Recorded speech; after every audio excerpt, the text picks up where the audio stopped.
Hello, beautiful people. I am Oliver Perrin for Semiagog, and thank you very much for joining me this evening. Tonight, I will be talking about how socialism is eugenics. Full stop, as they say. This is an idea that was framed for me, revealed to me, shared with me by my good friend Jolly Scholar 888, who recently did a video in what will be a series called the Useless Eaters series. You can find a link to his channel in the description below.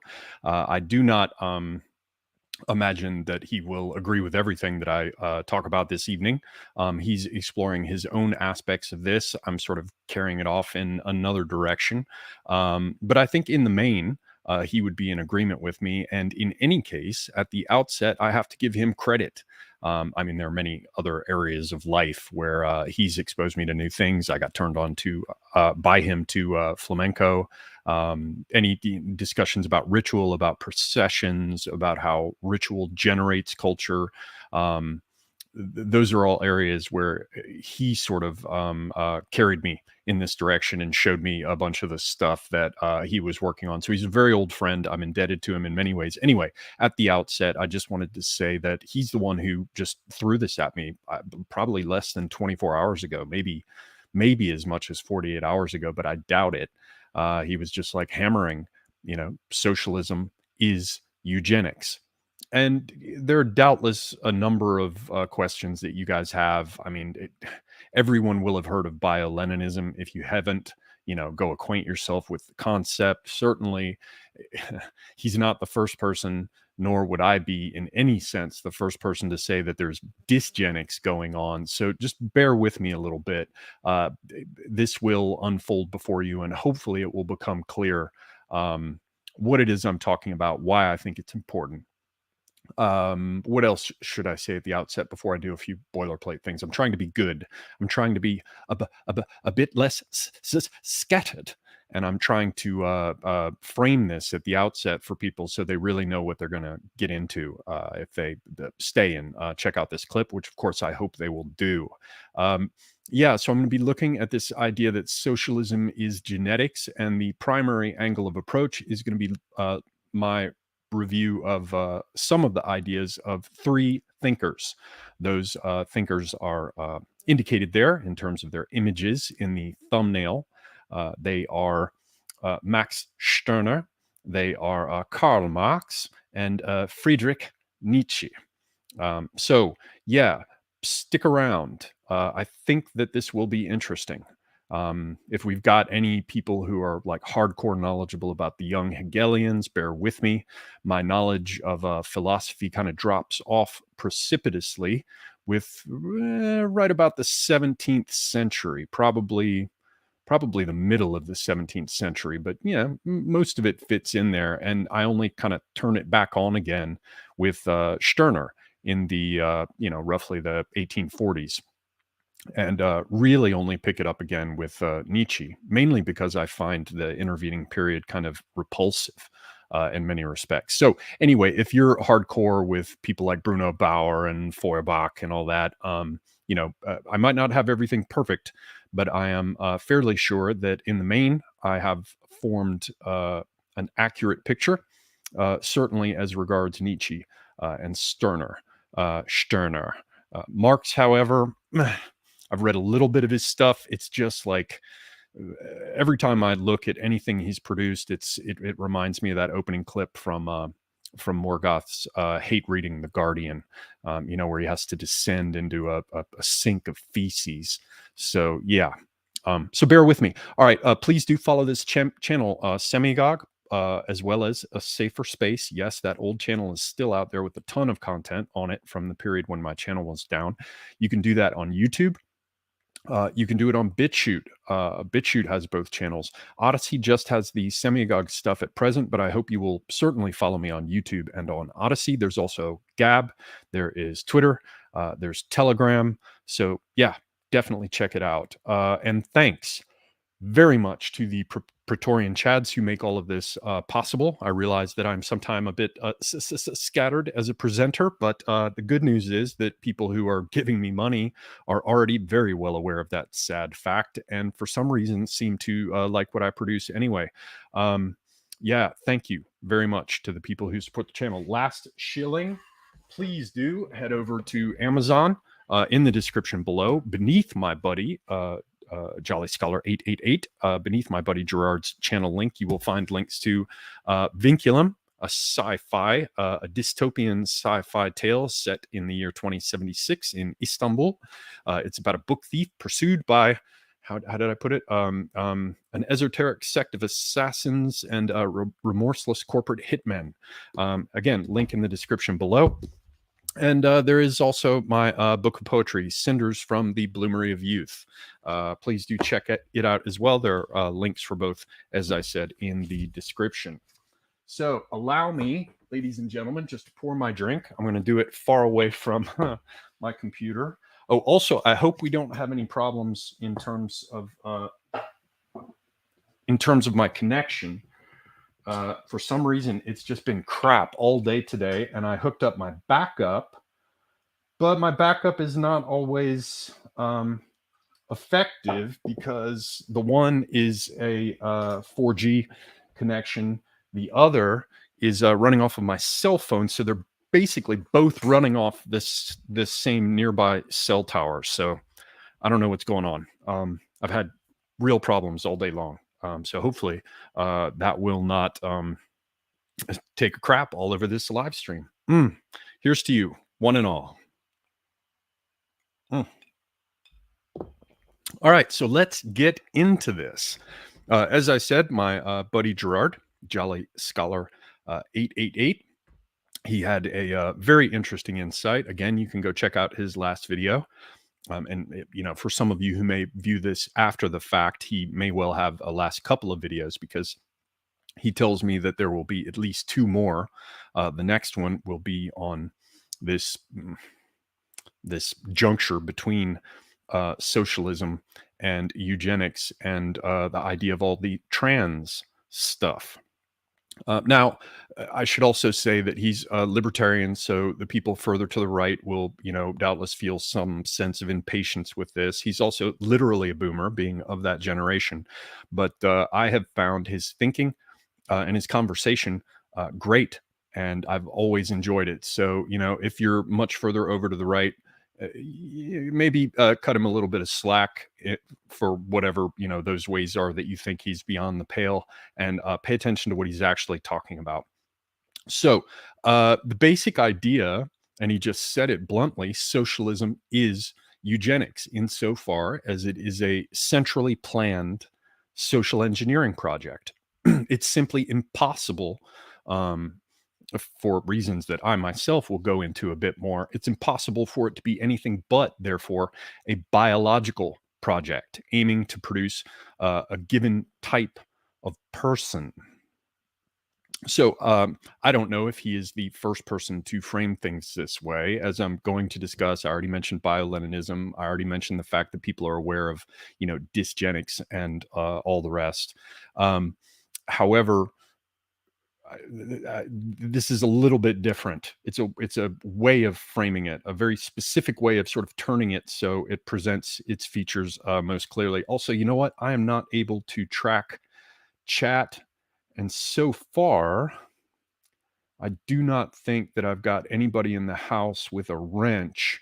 I do see my good buddy El Vaquero 555 in the house, and as long as it doesn't piss him off, I'm going to go ahead and throw a wrench at him. Because I'd love to have a moderator in here. And it looks like the folks who normally do moderate haven't made it in here. So yeah, El Vaquero 555, if you see any, you know, Fed glow up type bullshit or just nonsense, counterproductive crap, I would appreciate it very much if you would just put them in timeout or chuck them. So, as I started to say, I don't know that Gerard is the first person to frame things this way, but he's the first I've heard do so at this fundamental level. And when you think about it, what he said there for me anyway, everything just kind of clicks into place. But as I said, I'm going to have to get into that a bit further on in order to make it clear why I think this insight is so important. So again, bear with me just a bit. Gerard, again, Jolly Scholar 888, he's looking at it from perspectives that I'm not really going to go into here. As I said, he's got his first clip. I didn't mention this. His first clip that's up right now is about Planned Parenthood and abortion. The next one is going to be about transgender stuff. I'm not sure what the third is, though one suspects it might have to do with the medical establishment and the COOF. But I don't want to steal his thunder. Not that I could, because I haven't done that thinking. So yeah, stand by for more from him. But for me, I want to look at it from a different perspective. So again, I want to talk about how, from my perspective, inspired by him, socialism is eugenics. We're going to take a look at that by reviewing some of the thinking of Max Stirner. For people who don't know who that is, he's in the thumbnail in the center. There is no photograph of him. If there was, it didn't survive. But there is there are two sketches, if I'm not mistaken, made quite crudely by somebody famous. I want to say maybe it was even Engels. I don't know. But it was one of the young Hegelians that used to hang out with him. Max Stirner is, of course, just a sort of nom de plume for, I think it's Johann Caspar Schmidt. He was a German. You could say that he was a young Hegelian, but he seems to have been something of an outsider and something of a hardcore intellectual among a group of people who, many of them were, pretty formidable minds in their own right. And he did at least one, two other works, but he's primarily known for what's been translated as The Ego and Its Own, and it often gets characterized as a work of the sort of founding work of anarcho-individualism or some such. At this point, I'm not really sure how it should be categorized or characterized, but we'll get to him. He was a generation before Nietzsche. However, he was more or less of the generation of Marx, and Marx was immediately in his circle. So that's going to become interesting further along. But for now, just to sketch this out, Marx and Stirner, to some extent, were trying to deal with Hegelianism and its moved in their day to what has now been dubbed left Hegelianism. And they were trying to deal with the, how shall I put this? There's actually a summary over here. Let me see if I can pull this out, if I still have it up, or is it gone now? Yeah. This is from a thing online from the anarchistlibrary.org. My area of strength is not Marx specifically, and it's not the young Hegelians other than Stirner, to whatever extent that he can be considered himself a young Hegelian. So I'm just going to read from this really quickly to give you this sort of framework. So in this, again, this is on the Anarchist Library site. It's by Alexander Green, and it's called Stirner and Marx. I just want to throw a little bit of this out there as context. The dissolution of left Hegelianism coincided with the early thinking of Marx, who grew up among the ruins of their philosophy, together with, let me get this over here and larger.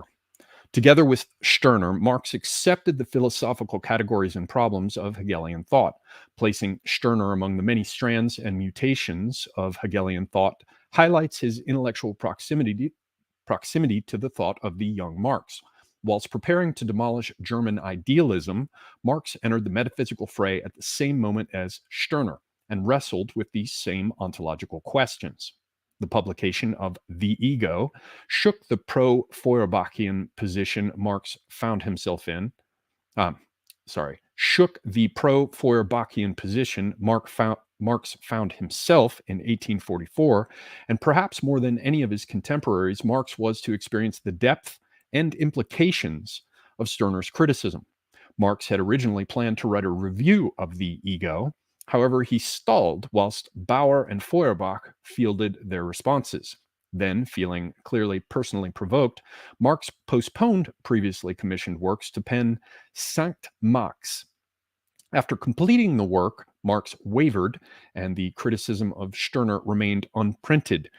Bear this in mind. This was something that Marx labored over for quite some time, to attempt to digest Stirner's thought, what he viewed as Stirner's criticism, if not of him and those he followed directly. It certainly was criticism that came dangerously close to landing in his lap. And yet, after postponing this work, he put it on hold. After completing the work, continuing now, Marx wavered and the criticism of Stirner remained unprinted. Within this privately led dispute, the German ideology contained the seeds of a new philosophy created to be immune to a Stirnerian criticism, historical materialism. So the German ideology, let me just check here, that appears, this is a work of Marx and Engels, that appears in early May 1846. And okay, that's the only one I have listed up there. So it shows up in 1846. If I'm not mistaken, Stirner's work shows up something, there's some confusion about the publication date, but I think it was finished in 1844 and published in 1845, or there's something screwy with the date.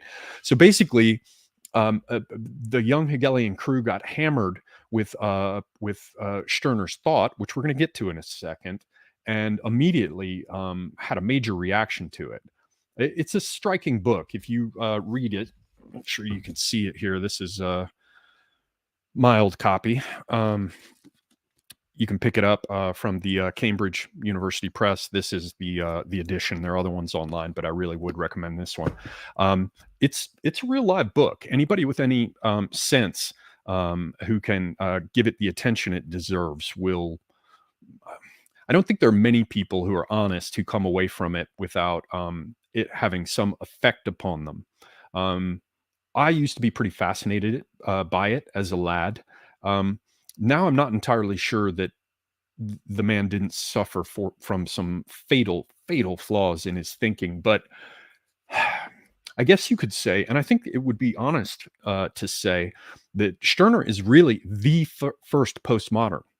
He's the first one who said that your entire idea of progress and, better realization of ideal truth and all these other things is a fool's errand. I used to think of Nietzsche as being the first postmodern. And to the extent that Nietzsche is, of course, better known by orders of magnitude than Stirner, you can say that Nietzsche really is the first postmodern, but behind him in the shadows, and for odd reasons, that a guy that we're going to talk about a little bit, Bernd Lasker, goes into. People have tried to hide Stirner's work. Nietzsche almost certainly went out of his way to hide Stirner's work. And we just mentioned in the reading from this anarchist library stuff that that Marx too, he never did anything with Sankt Max. And even the German ideology, I don't believe it was published during his life. Marx basically went straight from a reaction to Stirner to forming his basic ideas of historical materialism, dialectical materialism. And as Bernd Lasker of the LSR project, BERND, last name LASKA, LSR project, you can find him online. I assisted him with the final working over, editing, and polishing of an English translation of his paper called what is it? Come now. It's called Nietzsche's Initial Crisis.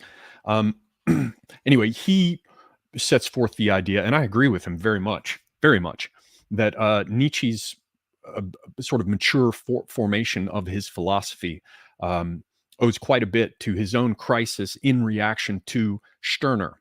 So we have these two thinkers,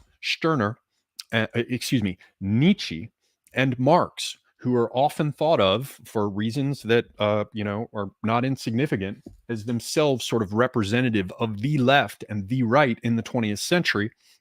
And both of these guys were reacting to Stirner. And both of these men had to radically revise everything that they had thought was to be taken as a given, and out of the crucible of their crisis. In Nietzsche's case, I would hold, and probably others too, certainly others too, Deleuze among them, that Nietzsche successfully digested the aspects of Stirner that he needed to, and carried quite a bit of it over into his own work, which is why in the period from like 1890 to 1910, 1920, there was a lot of controversy in Germany that's been entirely forgotten today about whether or not Nietzsche had plagiarized Stirner. And certainly that characterization is unfair. I don't believe he plagiarized him in any sense, but he did pick up that thinking. He carried it forward and did his own new things with it that were quite a bit different than what Stirner had in mind. Anyone who is interested more in this can head over to Wikipedia, where I wrote basically by myself with a bit of welcome and high quality assistance from a native German speaker for the native German sources. I wrote the article called The Relationship Between Max Stirner and Friedrich Nietzsche. I had been trying to put mention of Nietzsche years back of Stirner in the Nietzsche article on Wikipedia, and everybody and their brother just told me to piss off. They kept removing my edits. So I kind of took it personally. At that time, I had some time, so I did quite a bit of research, and you can find most of it, or all of it, hell, in some of the more obscure old footnotes in the history on the article for Nietzsche itself under there. And then, as I said, the separate article, its own freestanding page on Wikipedia, which is still up, called The Relationship Between Friedrich Nietzsche and Max Stirner. So that will go into the business about whether or not Nietzsche was a plagiarist and what the thoughts were at the time. Some of this stuff with the controversy, as Nietzsche got picked up by the mid-century Germans, his sister got to work on trying to track down everyone who had known Nietzsche in order to establish that he had not, in fact, plagiarized. And all that stuff is included there. But my take, just to be very quick about it, is that the plagiarism is the entire wrong way to conceive of it. And Nietzsche's silence about Stirner subsequently is that he did not want to put any attention on Stirner and his book himself. And that is something that Bernd Lasker goes into in the article I mentioned, Nietzsche's Initial Crisis. Again, that's up online under the LSR project, but there are many other thinkers who are curiously silent about him. And Lasker has done quite a bit of research into that. So, go look at his work. I've corresponded with him briefly. I don't know him personally. I'm not suggesting that he endorses my politics, because at the time I worked with him, just helping with the translation and discussing the relationship between Stirner and Nietzsche. I wasn't even political, and I don't even know what his politics are. So, when I mention him, I don't mean to suggest that there's any expressed or implied endorsement on his part of me or my ideas, other than that we both agree on the business about Stirner and Nietzsche in large part. As a matter of fact, I just found out today, I think it was Cameron Batchelder, a nice guy on Twitter just pointed me to, apparently there's a book in German that Lasker has just come up with, or has come out with since the days when I was paying attention to him. And it's about, I think it's Carl Schmitt and Ernst Junger's thoughts upon and reception of Stirner's work, which I hope to get my hands on in some English version. In fact, I'm going to reach out to Lasker. If there's not an English version, I'll be like, hey, helped you with the translation before. Want to do it? So anyway, you have a situation where Stirner came up with some wild and crazy ideas. We'll cover just a few of them, but you need to go read the book if you care. And these two figures, one on the left and one on the right, figures of no less standing than Marx and Nietzsche themselves, both had a reaction to this guy, arguably, I believe it to be the case. And out of that reaction, which was a kind of crisis for both men, they sort of came to themselves and understood how they had to deal with Stirner. And I think it's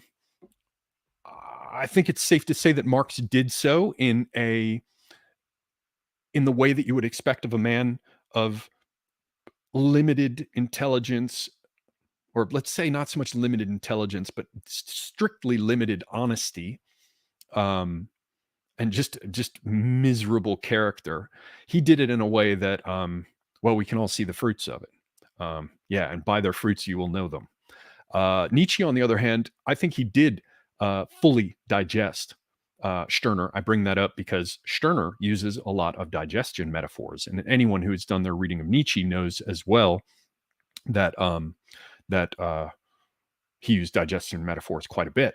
And I think Nietzsche digested Stirner successfully, and the product was the basic idea that whether or not what we believe is true, and whether or not, in any sense, our morals can be considered true or accurate or real in any objective sense.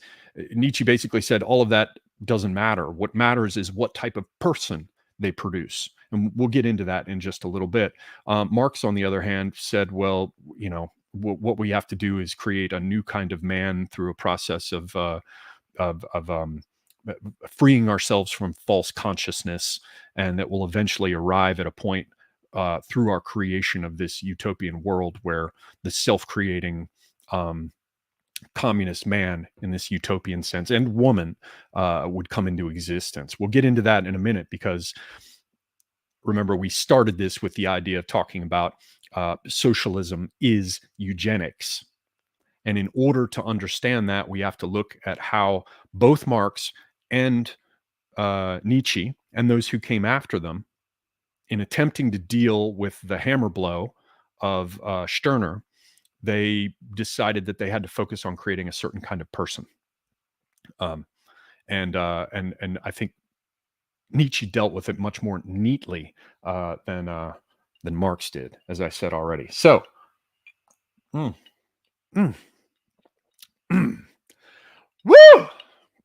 I love whiskey. Apple juice. So let's get into this a bit more. So, coming around, I have some notes here, and it looks like I missed them. So let me just go back over these again. And it's probably not going to be a bad thing, as scattered as I am, that I go back and hammer these points from more than one angle, more than one time. So basically, why does this insight of Girard's seem so interesting to me? Well, it's because so far as I see it, it clears all kinds of other nonsense off of the board. And this is where we're going to talk a little bit about this, how this is different from just saying, you know, it's dysgenics or bio-Leninism. And I'm going to come back almost immediately. I'm not known for being terse. I will come back almost immediately to Marx and Stirner and Nietzsche. But basically, when Girard said that business about socialism is eugenics, I said, wait a minute, man, this just seems to sweep away all kinds of distractions. And you know what's fitting about this? I've used the metaphor in the past and credited my buddy Girard when I did. He's the one who told me years ago about watching one of these nature programs. A lot of you have probably seen it, where there are all these hyenas howling in the dark, and there's this the group of lions, or the lion, is trying to deal with it, and they can't figure out what is what and where it is, because there's just this distracting noise of all the different hyenas. And Girard used to say it in a way that seemed, I don't know, a little too he seemed a little too interested and a little too enthusiastic about it. But he would talk about how, the lion had to get a sense with its nose of where the matriarch hyena was, and to somehow shut out all the other distracting nonsense to know where the matriarch was, so it could dart through the darkness, seize the female matriarch hyena, probably navigating simply by scent, right? And just crush its spine and its jaws, at which point the whole group of them would sort of fall apart because they didn't have their linchpin anymore. The ability to say socialism is eugenics in a primary sense, in a fundamental sense, um, to me, just sweeps all the other bullshit off the board and make things very clear. I think perhaps we have been in trying to figure out what's going on out there and trying to figure out what we're dealing with, ideologically speaking. I think there's a lot of confusion. We've probably been looking at the wrong criteria. And as a matter of fact, there's something from Woes, Millennial Woes. Follow him over on Telegram. Follow his channel over on Odyssey. But let me just pull this up because this is one of the things that came to mind as I was reading this. Trust me, this is all going to come together, people. Bear with me. Come along for the ride. I know it's a bit scattered. Here it is. He was responding to somebody who I don't find even a little bit interesting, but Woes's remarks were, in their way, interesting, and you can find it on my Telegram channel, forwarded it from his. But here, the context for all this doesn't really matter. It's specifically Woes's remarks that underscore for me the way in which we're maybe looking at the wrong criteria. We're having difficulties identifying ideologically precisely what it is we're dealing with out there in terms of the opponent, right? He says, Woes writes, I would also take issue with the implied separation between communism and capitalism. As we know, the Bolshevik Revolution was largely funded from Wall Street. For world makers, money and economics are less important than agendas, and they frequently use them as mere tools to pursue their agendas. Of course, we see this in our age with the likes of BlackRock. And then he jumps in and says, there's another one at the end. This is the main one I was looking at. Well, no, let me give you both the last two paragraphs. He says, your implication is that this is all about profit for capitalists.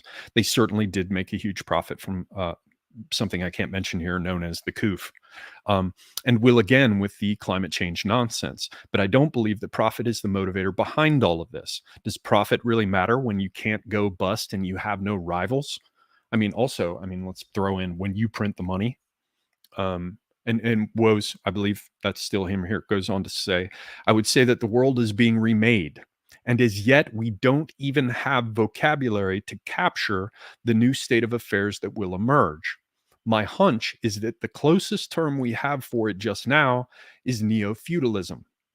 But the terms of old, communism, Stalinism, and even capitalism, are fast losing their relevance. It's against this background that I would like to suggest that this bit that we're going to further unfold, this idea that socialism is eugenics, it's against this background that I think the insight really shows its value.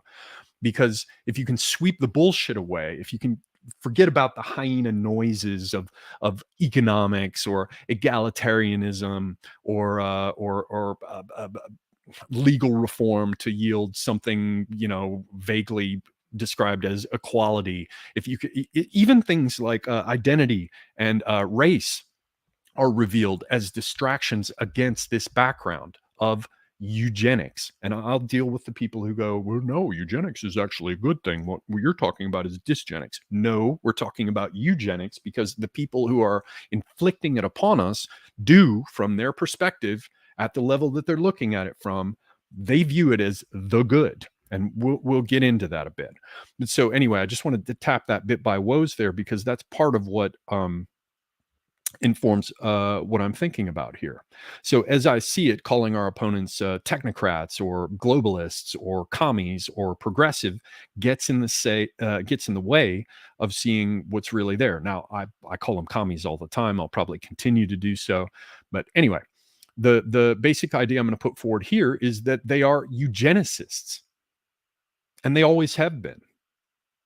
And because socialism has always been about creating a new form of man, as we'll get into with Nietzsche and Marx, there's no need to look at the entire history of socialism and communism as anything other than a eugenics project.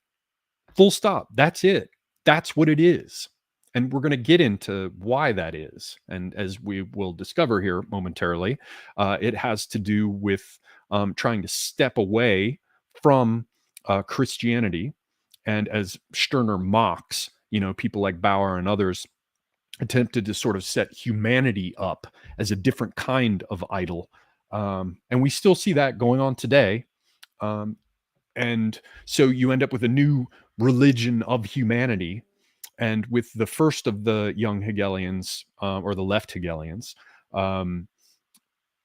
of course, they didn't go fully in the direction of Marx with his materialism, but certainly after Marx, you could argue, what else could they focus on except remaking man, because God was gone? But we'll get to that, and we'll get to that now. So, but I'm sorry, one last thing, because I said I would cover this. Yes, many people have noticed and remarked upon mixed couples in every TV show that we see. Lots of people have been working hard and for a long time on dealing with all the anti-white shit, right? Again, as I mentioned earlier, people are aware of dysgenics. They're aware of the anti-white program and that it does involve getting rid of a group of people. Some people say genocide. I'm not going to weigh in on that one way or another. And everybody knows, surely everyone watching this is familiar with the idea that all of this conflict, competition has a biological dimension. And as I said, we're all familiar with terms like bio-Leninism and the rest. And yet for all that, I've never, ever heard anybody, just like my buddy Gerard, we're talking on the phone and he goes, yeah, socialism is eugenics. I've never heard anybody say that. Nobody. And again, you could say, no, it's really dysgenics. No, the people who are doing it, you cannot assume evil intent on the part of the people who are your opponents or enemies or competitors. People, and I don't even want to go through the string of philosophers in history who've explored the idea that nobody does things because they think it's bad. Nobody gets up in the morning and says, I'm going to be the baddie. I mean, except for some of these glow up guys and, the occasional slobbering imbecile, but they see it as a eugenics project and one that is fully justifiable. So anyway, that's background again. Let's come back. I'm going to have to jump here and there, but let's come back to Stirner and Nietzsche and Marx. So Nietzsche was the one who recognized that establishing mores and morals on a non-arbitrary footing could be achieved only by making the kind of person that you wanted to create the standard of measure, the way of revaluing your values.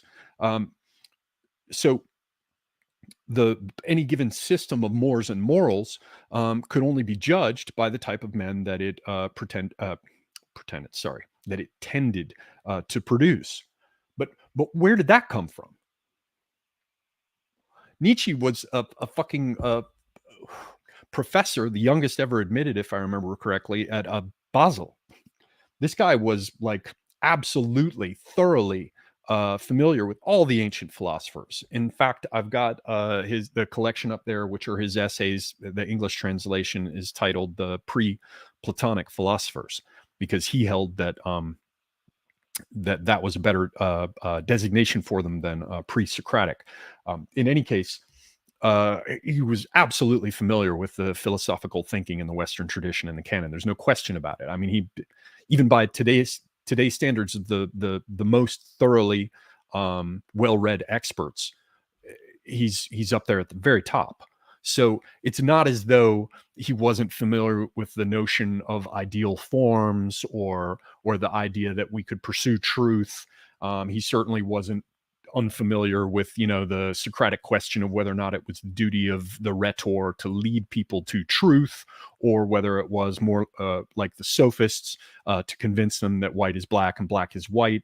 He was absolutely thoroughly read in on all that shit, to the degree that you would call him an expert on it in any age. So why would Nietzsche have to come in and say, wait, we need to revalue all our valuations. We need to put them on some other footing?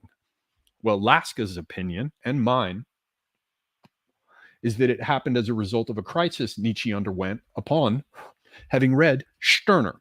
So, and this is in turn going to be a thing that affected Marx. So bear with me. Let's jump over here. I'm going to read you a little bit about from Stirner. This is in the Ego and Its Own, and it is in the section subtitled Men of the Old Time and the New. And the section heading is Wheels in the Head.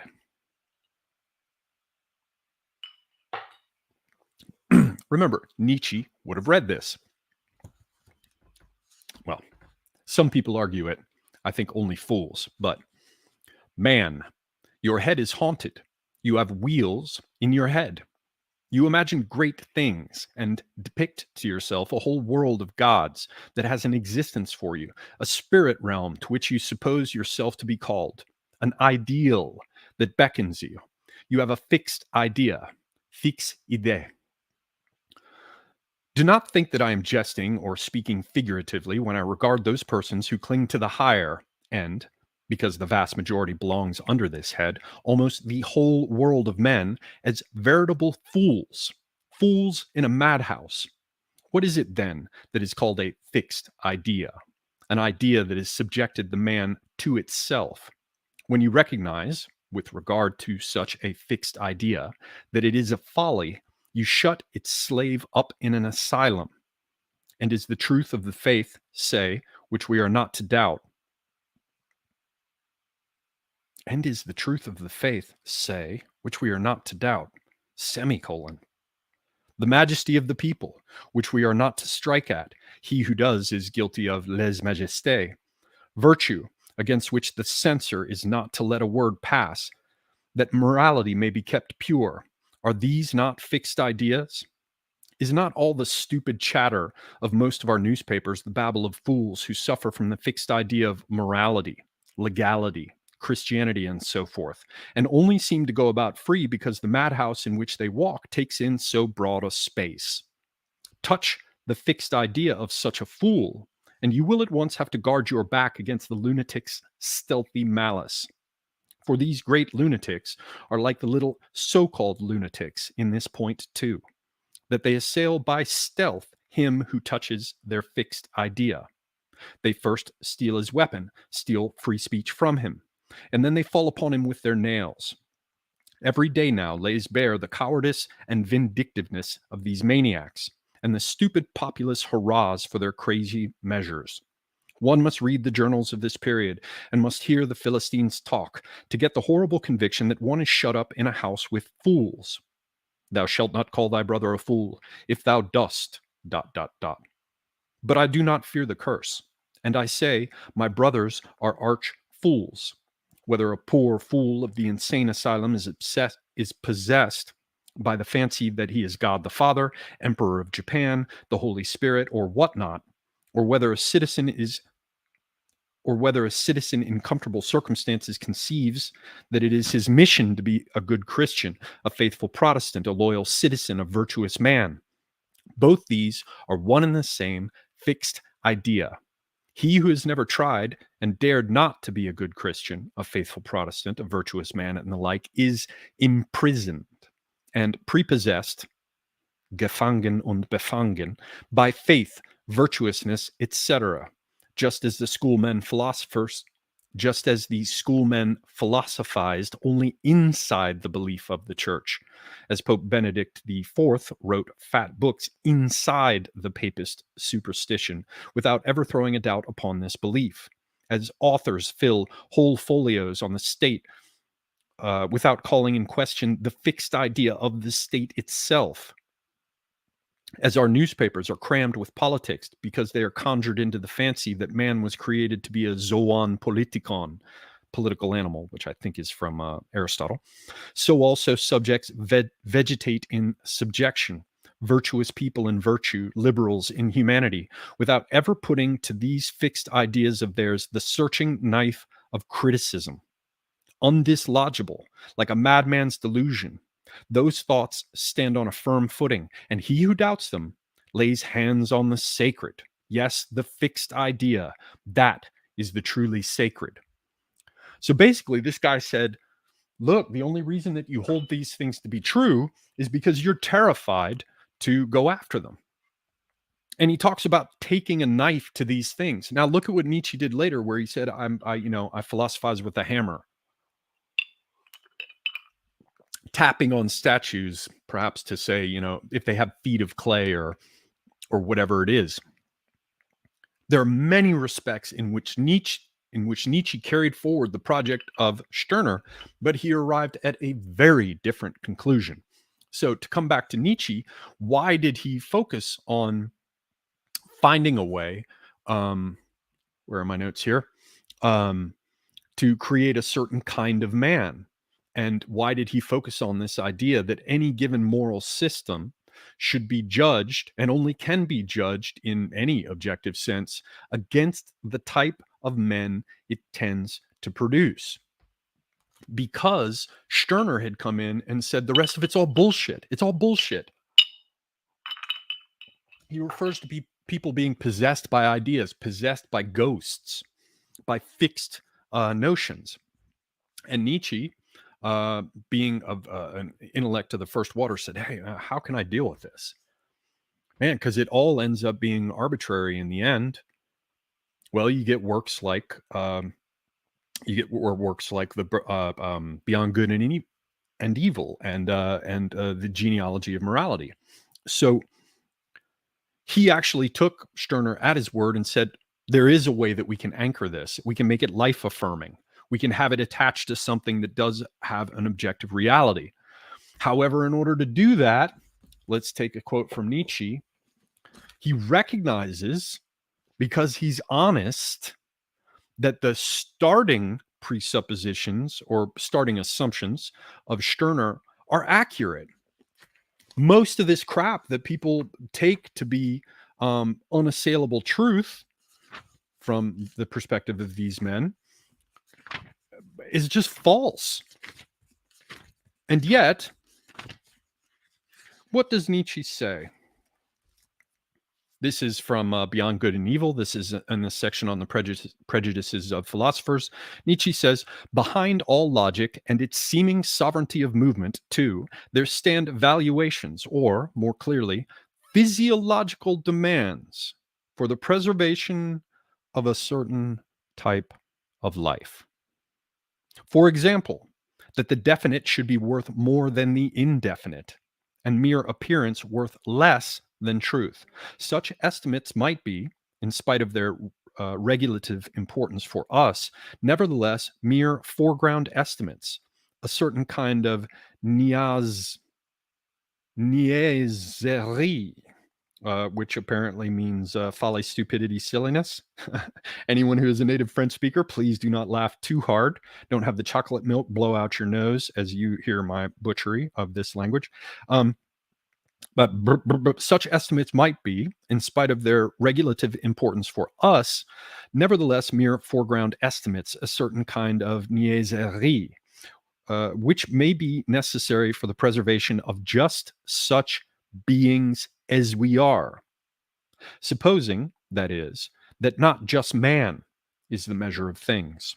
The falseness of a judgment is for us not necessarily an objection to that judgment. This is critical in his reaction to Stirner, because Stirner reveals the falseness, or the falsifiability at any rate, for some, of whole swaths of things that human beings take as read. Nietzsche hooked it. He answered it. He digested it. He swallowed it in him. That's why he has the damn image. I think it's in Thus Spake Zarathustra. But anyway, there's the one where he falls asleep and the serpent climbs into his mouth with the venom and the fangs, and the serpent is down his throat and the fangs are hooked in his chest. And in such a circumstance, you can't pull it the other way. It's just like a fish hook. You can't get it out of you. Its venom, its hooks, its fangs are in you. And again, his digestion metaphor. So what does he do to deal with this? Well, you fucking swallow it. You can't pull out the assertion of Stirner that so much of it is just nonsense and bullshit. But what you can do, if you're a mind of the first water, is swallow it like Nietzsche did and say, yeah, false. Okay, now listen. The falseness of a judgment is for us not necessarily an objection to a judgment. In this respect, our new language may sound strangest. The question is to what extent it is life promoting. life preserving, species preserving, perhaps even species cultivating. And we are fundamentally inclined to claim that the falsest judgments, which include the synthetic judgments a priori, are the most indispensable for us. That without accepting the fictions of logic, without measuring reality against the purely invented world of the unconditional and self identical, without a constant falsification of the world by means of numbers, man could not live. That renouncing false judgments would mean renouncing life and a denial of life. To recognize untruth as a condition of life, that certainly means resisting accustomed value feelings in a dangerous way. And a philosophy that risks this would, by that token alone, place itself beyond good and evil. Here, for those who have eyes to see, you can see what he's doing. He's answering this fundamental crisis that confronted him early on, because he was honest enough to say that the observations that Stirner made were irrefutable. The conclusions, on the other hand, are another matter. Okay, now we see that in other places. Here is The Machiavellians by Burnham, right? Everybody's read this because AA is big into it, and all proper right-wing people, I'm not one of them, are familiar with this because it's a great introduction to what Burnham calls the Machiavellians. But for our purposes, tobacco off of here, let me just jump over here to a quick sample. We see that same thing of Nietzsche's echoed in the chapter on Pareto by Burnham. Is the truth, or rather a knowledge of the truth, that here he's closing up his section on Pareto's residues and derivations. For those who've read the book, that'll make sense. I'm just telling you where it is. You don't have to really know what those are to follow what we're talking about here, given the background that we've already put in place. Is the truth, or rather a knowledge of the truth, always advantageous to society? Is falsehood or nonsense always harmful? To both of these questions, the facts compel us to answer no. The great rationalistic dream of modern times, believing that social actions are or can be primarily logical, has taught the illusion that the true and the good, both capitalized, are identical. That if men knew the truth about themselves and their social and political life, then society would become better, and that falsehood and absurdity always hurt social welfare. But things do not stand in that simple way. Sometimes the truth aids society. But often a widespread knowledge of the truth may weaken or destroy sentiments, habits, attitudes upon which the integrity of social life, above all in times of crisis, may depend. False beliefs do sometimes produce evil social results, but they often also benefit the community. Again, no general conclusion is possible. We must examine each concrete case, each specific truth and falsehood in its specific circumstances. So I don't need to get deeply into this, but I'm trying to point out, along the lines of the idea that Nietzsche is this thinker who lies in the background for right-wing thinkers, and Marx is clearly someone who is like a, founding father of the pause. We can see that carried through with this fundamental reaction of Nietzsche's to Stirner's shit, right? We see it echoed, almost a century later. Well, no, 60 years later or whatever, by Burnham in the Machiavellians in a chapter on Pareto. And oddly enough, he doesn't give any credit to Nietzsche in his discussion there, but it was Nietzsche who cut that track. Nietzsche is the one who walked waist deep in the snow and made a path for him so that he could get through too. So anyway, Stirner says that it's all bullshit. Nietzsche says, wait a minute. We're going to get into this. Nah. The fact that it is bullshit does not mean that we dismiss it out of hand, and it can, in fact, be useful. So let me get to the next point from him. Sorry, I was just looking at the last one. Oh, by the way, I just have to put parentheses in here. I can't resist it. Not only is Nietzsche a badass with linguistics And so he's at the root, the font of the postmodern fascination with language and even etymology, and even Stirner was a little bit. He's also at the roots of structuralism. Fuck, I really want to read this paragraph, but I'm not going to do it. I'm not going to do it. We have too much to cover. But there's even evidence that Nietzsche's not just the father of postmodernism, to whatever extent it's not really Stirner. He's also at the fountain of the font, I should say, of linguistics and fucking structuralism. What other proof do you need that Stirner and Nietzsche, that's all the postmodern means is after Nietzsche, if it doesn't mean after Stirner. Anyway, sorry, that was a little digression. I'm a bit scattered. All right. And here's where we begin to see his remarks about a new kind of person.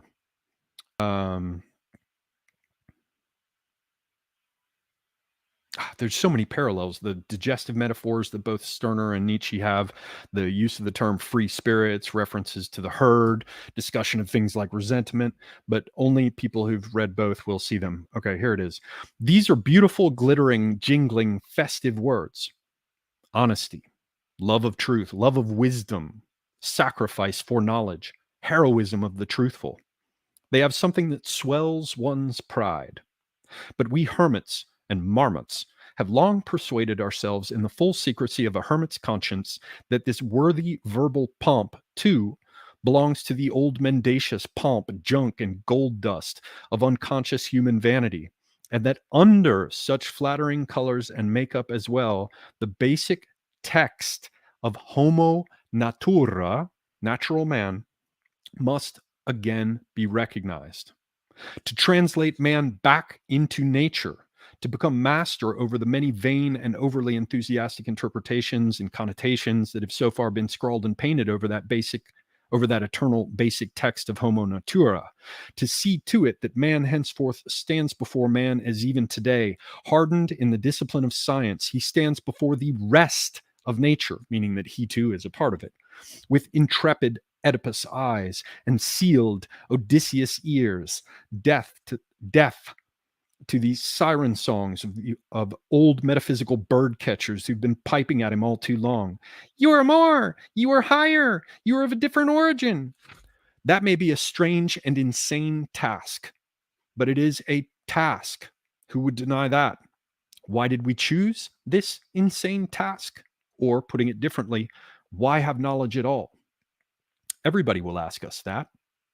And we, pressed this way, we who have put the same question to ourselves 100 times, we have found and find no better answer, meaning everything else that comes. So basically, you can see Nietzsche's project. He recognizes the shattering of all the thinking that had come before, with the under the hammer blows of Stirner's unrelenting criticism.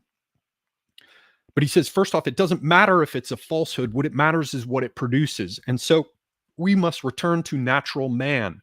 And it's unlikely, if I remember correctly, it's been a long time since I read all this shit, but if I remember correctly, it's unlikely that Nietzsche actually read Darwin. He probably read Spencer, if I'm remembering right, and he would have been generally familiar with some of these concepts that were current at the time. But what he basically said is the fundamental basis for revaluing all of our values is to look at what type of man it produces.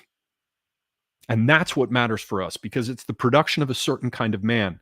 Because it was Nietzsche who said first that God is dead? Was it? And if God is dead, what else is there than man? What else is there than materialism? You see, with the shattering of the ideal, Nietzsche turns to the natural and finds there a way to create a new foundation for what we measure and how we measure it. Well, let's take a look here. Here's an interesting thing. In the second part, it's fucking paperbacks. You see this? Paperback. They call this a perfect binding. I'm here to tell you there's nothing less perfect than this so-called perfect binding. And you know how much this shit costs me? And here it is fucking falling apart. Luckily here it will only require a little bit of glue to repair. But anyway, this is as disgusting as our current day and age. Anyway, the beginning of a second part, Stirner's Ego and His Own, he says, at the entrance of the modern time stands the God-man. At its exit, will only the God in the God-man evaporate? And can the God-man really die if only the God in him dies? They did not think of this question, and thought they were finished when, in our days, they brought to a victorious end the work of the Enlightenment, the vanquishing of God. They did not notice that man has killed God in order to become now sole God on high. The other world outside us is indeed brushed away, and the great undertaking of the men of the Enlightenment completed. But the other world in us has become a new heaven and calls us forth to renewed heaven storming. God has had to give place, yet not to us, but to man. How can you believe that the God-man is dead before the man in him, besides the God, is dead? So basically, he's pointing out this business of how we have now elevated man onto this pedestal. And that gives you all the shit that you hear about with like, the Marxists talking about the masses and equality and how we've got to have equality for everyone. And we have to worry about humanity and we all have to take care of each other. And there's only one race, the human race. All of this shit was fully in the air in 1845 when this stuff was going on. So let's take another look here. Here's another little bit. This is a good one from Stirner. This is under the rubric of the owner. The human religion is only the last metamorphosis of the Christian religion. For liberalism is a religion because it separates my essence from me, humanity as an ideal, and sets it above me because it exalts man to the same extent as any other religion does its god or idol, because it makes what is mine into something otherworldly. Mine being my humanity, but now my humanity is something otherworldly that I have to aspire to because I'm not properly a man until I embrace whatever the fuck it is, right? Because in general, it makes some of what is mine, out of my qualities and my property, something alien, namely an essence. In short, because it sets me beneath man and thereby creates for me a vocation. But liberalism declares itself a religion in form too, when it demands for this supreme being, man, a zeal of faith, a faith that someday will at last prove its fiery zeal too, a zeal that will be invincible. And this is a quote from Bruno Bauer, a mocking one at that. But as liberalism is a human religion, its professor takes a tolerant attitude towards the professor of any other, Catholic, Jewish, etc. As Frederick the Great did towards everyone who performed his duties as a subject, whatever fashion of becoming blessed he might be inclined toward. This religion is now to be raised to the rank of the generally customary one, and separated from the others, that is, the religion of man is elevated to the humanitarian religion, one could say, is raised to the rank of the generally customary one, and separated from the others, Judaism, Christianity, etc., because those others are mere private follies, toward which, besides, one takes a highly liberal attitude on account of their unessentialness. One may call it the state religion, the religion of the free states, not in the sense hitherto current that it is the one favored or privileged by the state, but as that religion which the free state not only has the right, but is compelled to demand from each of those who belong to it. Does that sound familiar? Sounds familiar for me. Let him be privatim, in private, a Jew, a Christian, or anything else. For it does the same service to the state as filial piety to the family. If the family is to be recognized and maintained in its existing condition by each one of those who belong to it, then to him the tie of blood must be sacred, and his feeling for it must be that of piety, of respect for the ties of blood, by which every blood relation becomes to him a consecrated person. So also to every member of the state community, this community must be sacred. And the concept which is the highest to the state must likewise be the highest to him. And of course, we see that today insofar as we're all supposed to erase ourselves. We're all supposed to like spasm in repulsive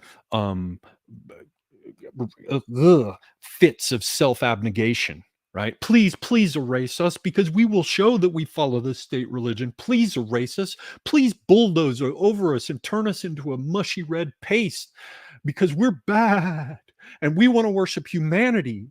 There's only one race. There's the human race. We can see all of it alive and well today. All this stuff that Stirner was talking about in his time. But see, what Stirner did was he torpedoed this whole realm of the ideal. What did Nietzsche do? He turned to the material, but he said falsehood doesn't matter.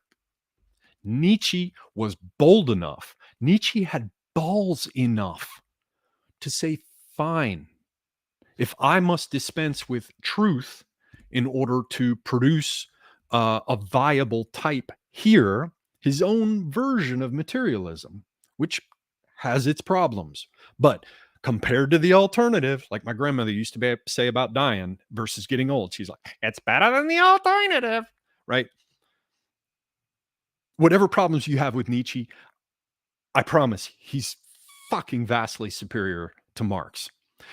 Both went in the direction of something like a materialism, but for Nietzsche, it was and recognize that both had to do so because Stirner had said the rest is just bullshit. It's just bullshit outside of a strictly religious context. I recognize that devout believers here are not going to be interested in this. And I'm not trying to tell you to believe Stirner, Nietzsche, or Marx, or me. If you're secure in your faith, God bless you. No jokes. That's a beautiful thing. I'm just talking about the history of ideas here. From the perspective of both Nietzsche and Marx, they could not throw this completely aside. And so both of them had to turn away from the unreal world of ideas that was mocked by Stirner. Marx went off into the direction of historical materialism, dialectical materialism.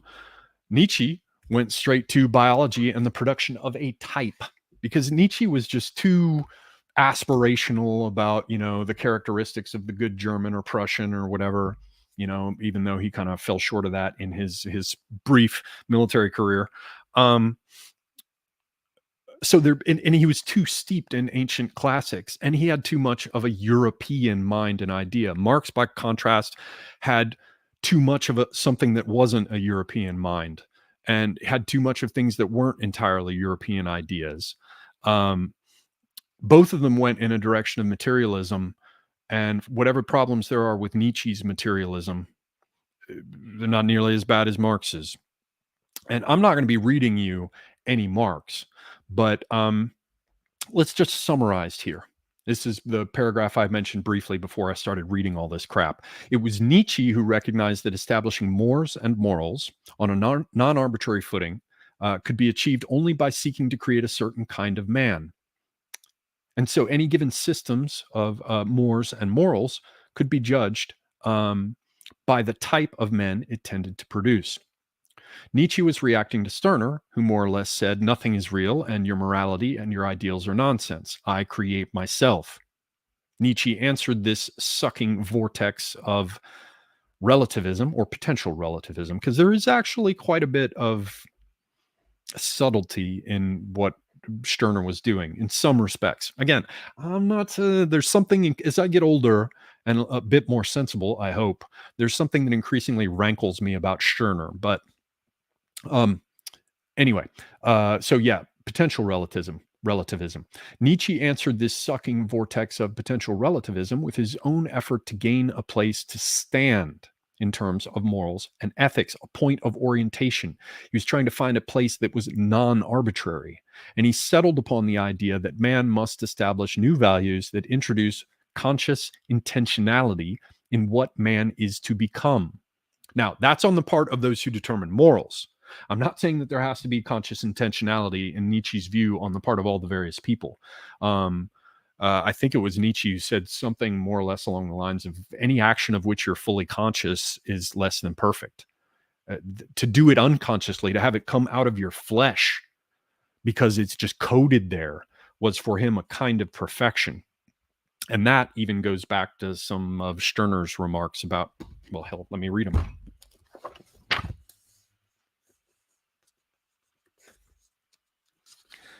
If the point is to have myself understood and to make communications, then assuredly I can make use only of human means, which are at my command because I am at the same time man. And really, I have thoughts only as man, as I am at the same time thoughtless.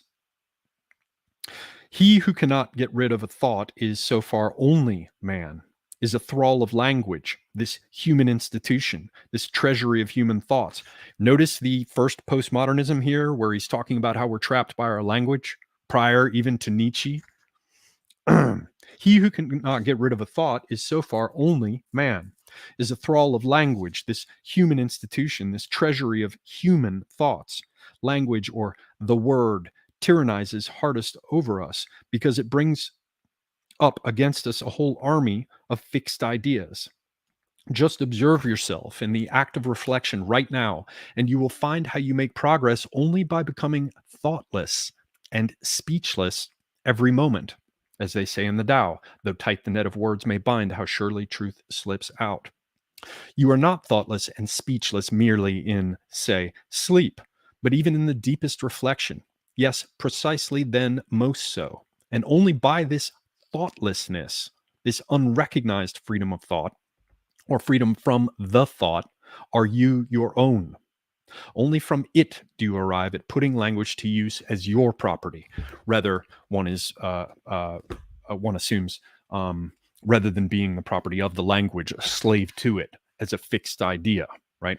So when I say that Nietzsche wanted to introduce conscious intentionality in what man is to become, not on the part of every person who mates and raises a child and all the rest, again, echoed by the original ideas of Stirner, but then later carried forward by Nietzsche, who, as good as Stirner was, Nietzsche was better. He was a beautiful stylist, a beautiful writer, just great.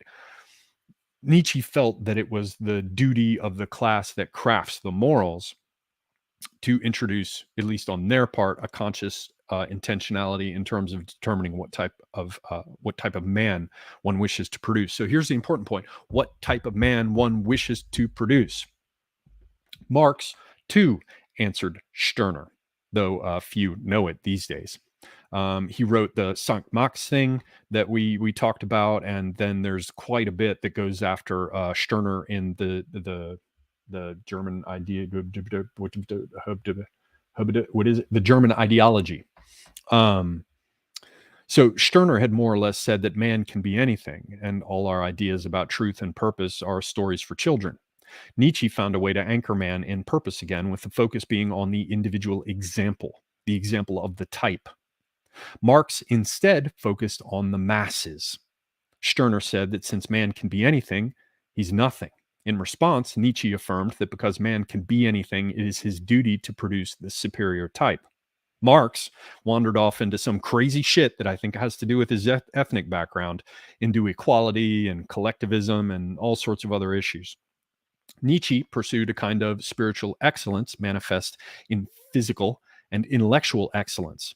Marx, by contrast, became ensorcelled by the dialectical play of black, then white again, then black again, across the stage of historical development. I bring all this up because we can see the primary concern on both right and left. For an avowed atheist, and for Nietzsche, who famously said God is dead, though now we know he wasn't the first to do so.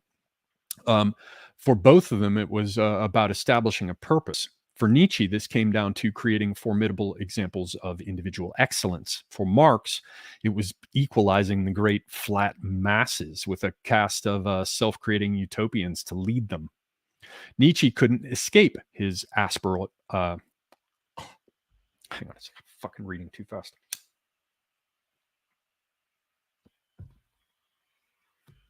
Nietzsche could not escape his aspirational focus on good breeding. Marx could not escape his lack of it. Stirner said man killed God. Nietzsche, in reaction, went on to say the same thing. And Marx, as I said, labored for some time in vain to digest Stirner. Stirner's Einzigen terrified everyone. And ever since, we've been doomed to focus all of our social engineering efforts on producing a new man. Now we come to this: socialism is eugenics. When God is dead, what else is there? What else is there? Now we'll get into how they're trying to throw a little curveball in here, and like, let's not just create a perfect person, and therefore a perfect society, or a perfect society to have as its product the perfect person, or the perfect masses where they're all equal and everybody's taken care of together. Let's also save the world. Yes, they're throwing a little spin in, which we can touch on, but once you decide that God isn't there anymore, and that any attachment to such things as cannot be measured, I think personally it's a fool's errand to confuse the measurable for the real, but I'm old fashioned.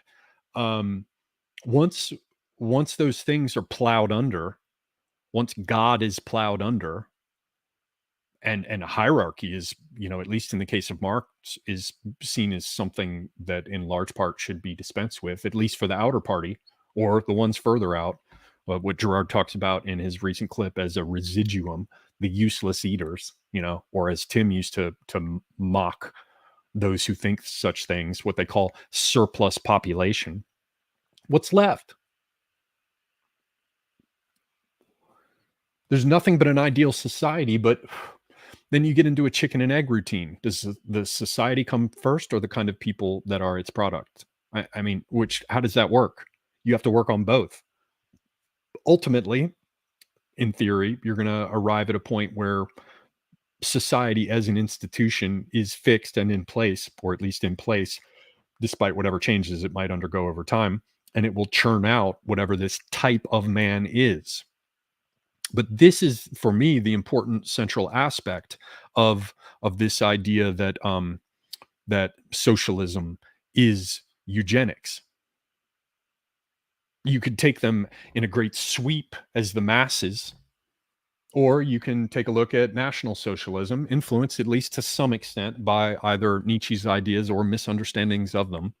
And they too wanted to produce a certain kind of man.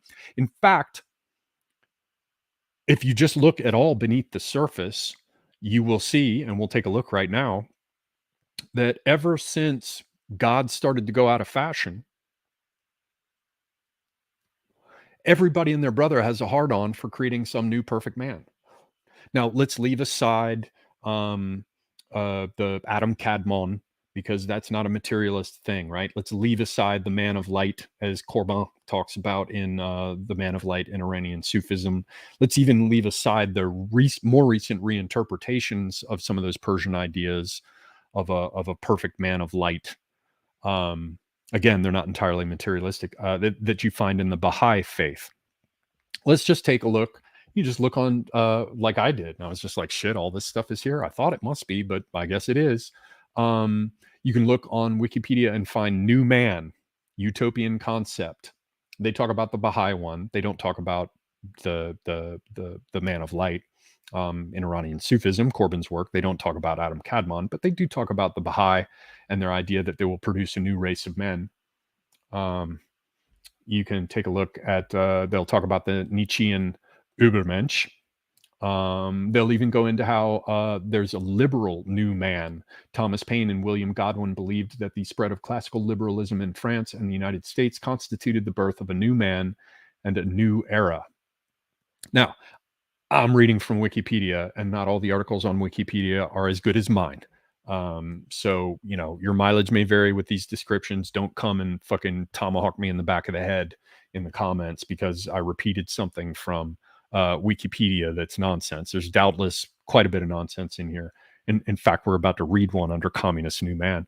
But the general theme that I'm trying to carry across here is very much present. So then the utopian socialist new man, utopian socialists such as Henri de Saint-Simon, Charles Fourier, and Robert Owen saw a future golden age led by a new man who would reconstruct society. And here, as I said, this is just some bullshit. We're going to look deeper into this, but I want to read this paragraph because this is this person had their forebrain taken out and put in a blender and some soy oil mayonnaise and a couple loogies spit into it and had it stuffed back into their head, and then they clearly wrote this paragraph. This person really missed their calling as someone writing descriptions in artist catalogs. Marxism postulates the development of a new man and new woman in a communist society following the values of a non-essential nature of the state and the importance of freely associated work for the affirmation of a person's humanity. This is in contrast to an innate personality opposing view, which is counterproductive to the selfless collectivism that elevates austerities and discipline to true materialism in all its pejoratives and for the adherent to the self-regulating dynamic worker. Marxism does not see the new man-woman as a goal or prerequisite for achieving full communism, but rather as a product of the social conditions of pure communism. Then they have the fascist new man. And here they just, I'm not even going to read something on fascism, not because I agree with fascism and am sensitive about it, just because it's even more stupid than the only thing more stupid than what communists write about themselves is what they write about fascists. And then there is a section here on the transhumanist new man. Now, I'm not going to go into that area because that is a part of this picture. I think Gerard is certainly going to be touching on it, and I'm not prepared to dig into it, not being well versed enough in transhumanism in general. But we can jump over to this idea of the new Soviet man. The new Soviet man or new Soviet person, as postulated by the ideologists, I would want to say ideologues of the Communist Party of the Soviet Union, was an archetype of a person with specific qualities that were said to be emerging as dominant among all citizens of the Soviet Union, irrespective of the country's cultural, ethnic, and linguistic diversity, creating a single Soviet people and Soviet nation. From its roots in the 19th and early 20th century, proponents of communism have postulated that within the new society of pure communism and the social conditions therein, a new man and new woman would develop with qualities reflecting surrounding circumstances of post-scarcity and unprecedented scientific development. For example, Leon Trotsky wrote in 1924 in Literature and Revolution about the communist man of the future. Man will make it his purpose to master his own feelings. I'm sorry, I won't keep up with that. To raise his instincts to the heights of consciousness, to make them transparent, to extend the wires of his will into hidden recesses, and thereby to raise himself to a new plane, to create a higher social biologic type, or, if you please, a Superman. Anyway, there's all kinds of shit on this, from the Ubermensch to the self-creating Hebraic new man, because there's a whole bunch of people in the Zionist movement who are way into Nietzsche. By the way, in addition to writing the relationship between Max Stirner and Friedrich Nietzsche on Wikipedia, I also added the section to influence and reception of Friedrich Nietzsche entitled Nietzsche and Zionism. This was years and years and years ago, before I was in any way political. I just got tired of hearing Nazi, Nietzsche, Nazi, Nazi, Nietzsche, Nietzsche, Nazi. So I said, fuck you. And I wrote this section on Nietzsche as a major influence upon Zionism, which in fact he was. And they had their own version of this shit called the self-creating Hebraic new man. So my point is that once you kill God, what's left? All the rest. All the shit about economics, all the shit about identity, all the shit about race, all the shit about equality and social reform. It's all bullshit. There's literally nothing else that they can make their project other than men. Nothing. And that's leaving aside the more explicit ways in which socialism is biological and a eugenics project. They're much more explicit ways, and Gerard has gone into some of them. He will go into others.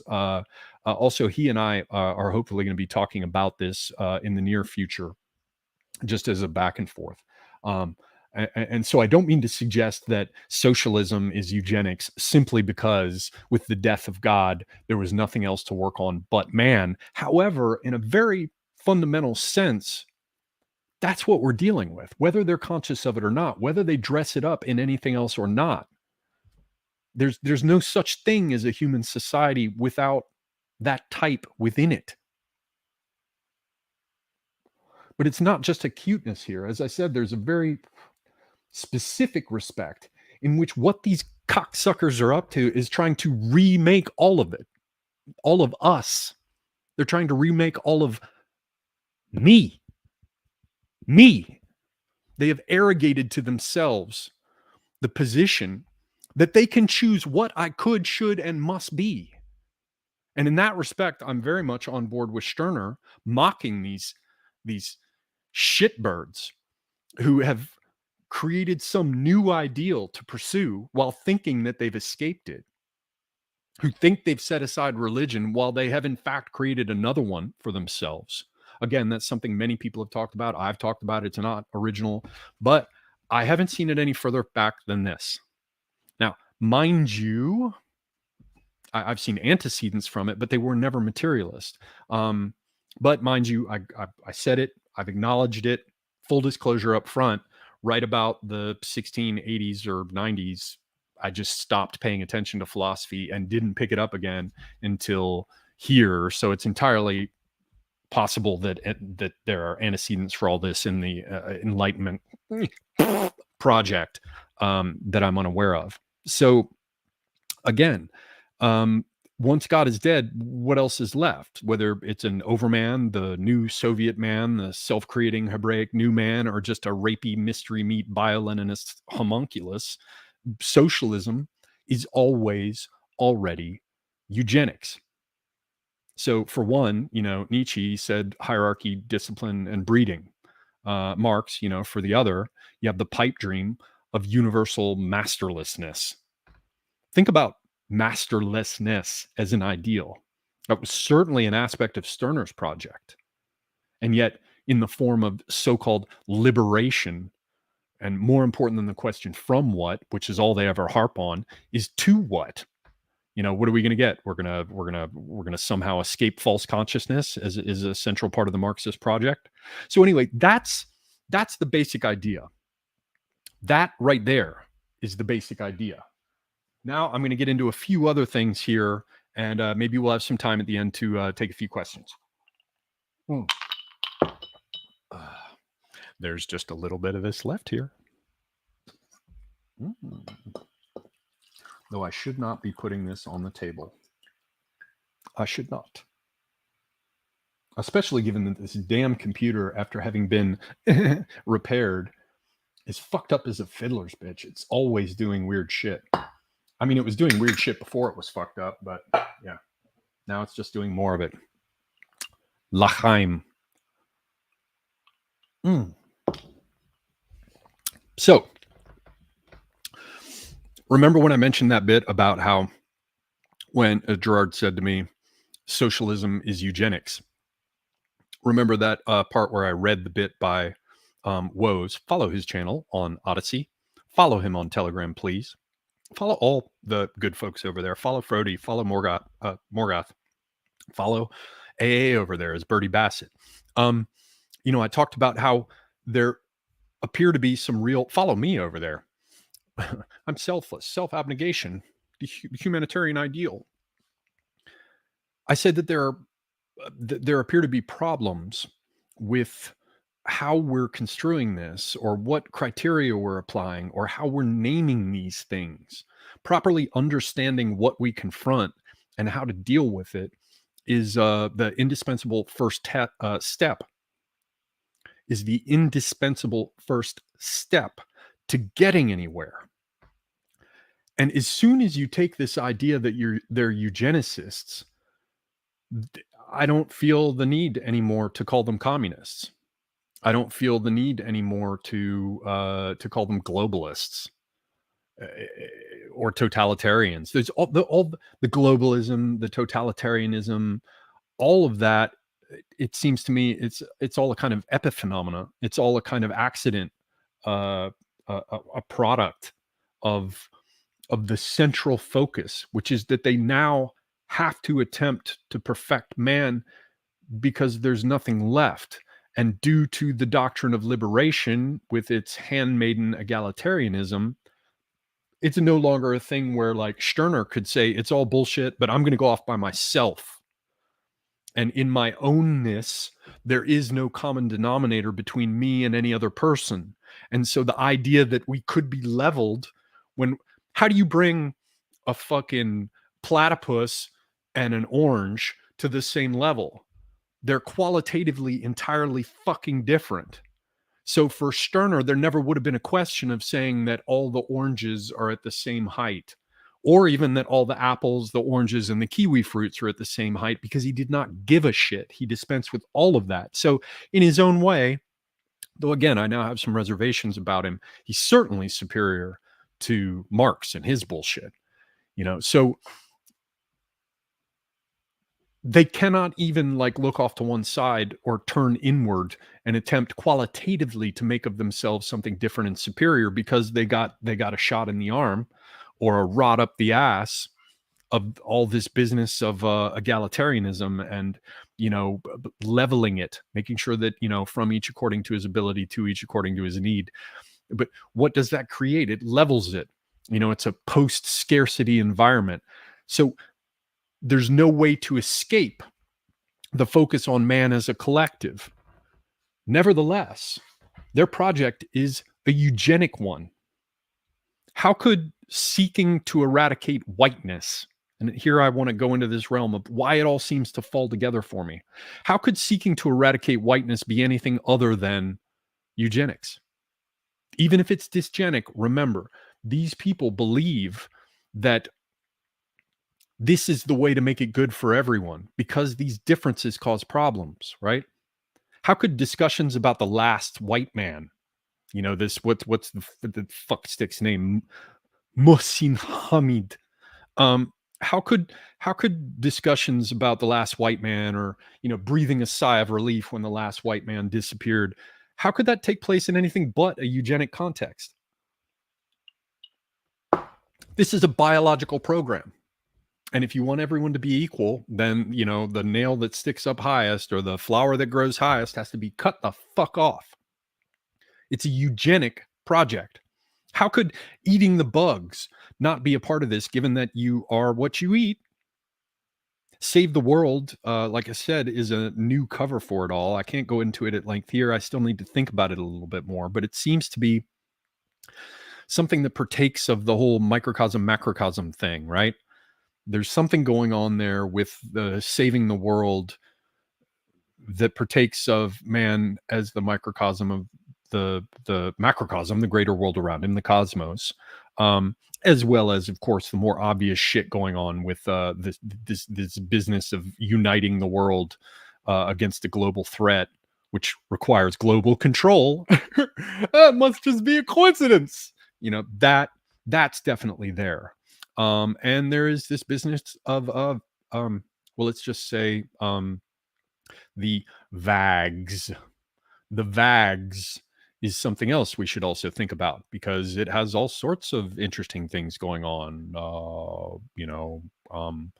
Groups of letters that have M and R and N and A in them. Yeah, that's another dimension of eugenics, which is all about health, right? And the good. It's about manipulating biology for the good. It's for the good. Trust me, it's good for you. Don't, if it does hurt, just remember it hurts me as much as it hurts me as much as it hurts you. Keep your head down, right? So this is fundamentally eugenic. And if this isn't enough, you can look back. Theos has been kind enough to come on my channel several times and look at the rise of secret societies. The whole Light in Darkness series. And in doing so, it becomes apparent that many of the early utopians were Platonists, or at least Neoplatonists in some sense. And so you have, the communal raising of guardians by the state and the republic. I mean, there's stuff further back that's not strictly materialist. So I haven't included it here, but I just wanted to leave that little trail leading off back in some other directions, because as I said, you have the man of light in Iranian Sufism, and in Sunni Sufism you have Adam Kadmon. Adam Kadmon is not necessarily a physical presence. In fact, it's a thing that precedes physical manifestation. However, it is a thing, it is a form of consciousness that one can return to through mystical exercises to participate in the primal and the more true and the higher and these sorts of things. Anyway, it's not, of course, materialist. And then we had the Baha'i stuff that we mentioned. And of course, there's the Renaissance notion of the magus, who recognizes some correspondence between the microcosm and the macrocosm. So there is the idea of man as a project, but it's when it becomes materialist, and it's when it becomes state driven, when it gets taken out of the home. That's when the problems emerge. And we're going to touch on that in just a second. But think about Annie White. Annie White, the elimination of an ethnic group or its marker, whiteness, or its vilification, degradation. Again, this is an accident, a byproduct, an epiphenomenon. The overall project is eugenic, the creation of a new type of man. To have peace, there must be equality. To have equality, we must remove the differences between men, out in the herd anyway, certainly not in the centers of power. Though even here, I think they're likely to be swamped by this wave of insanity of their own creation.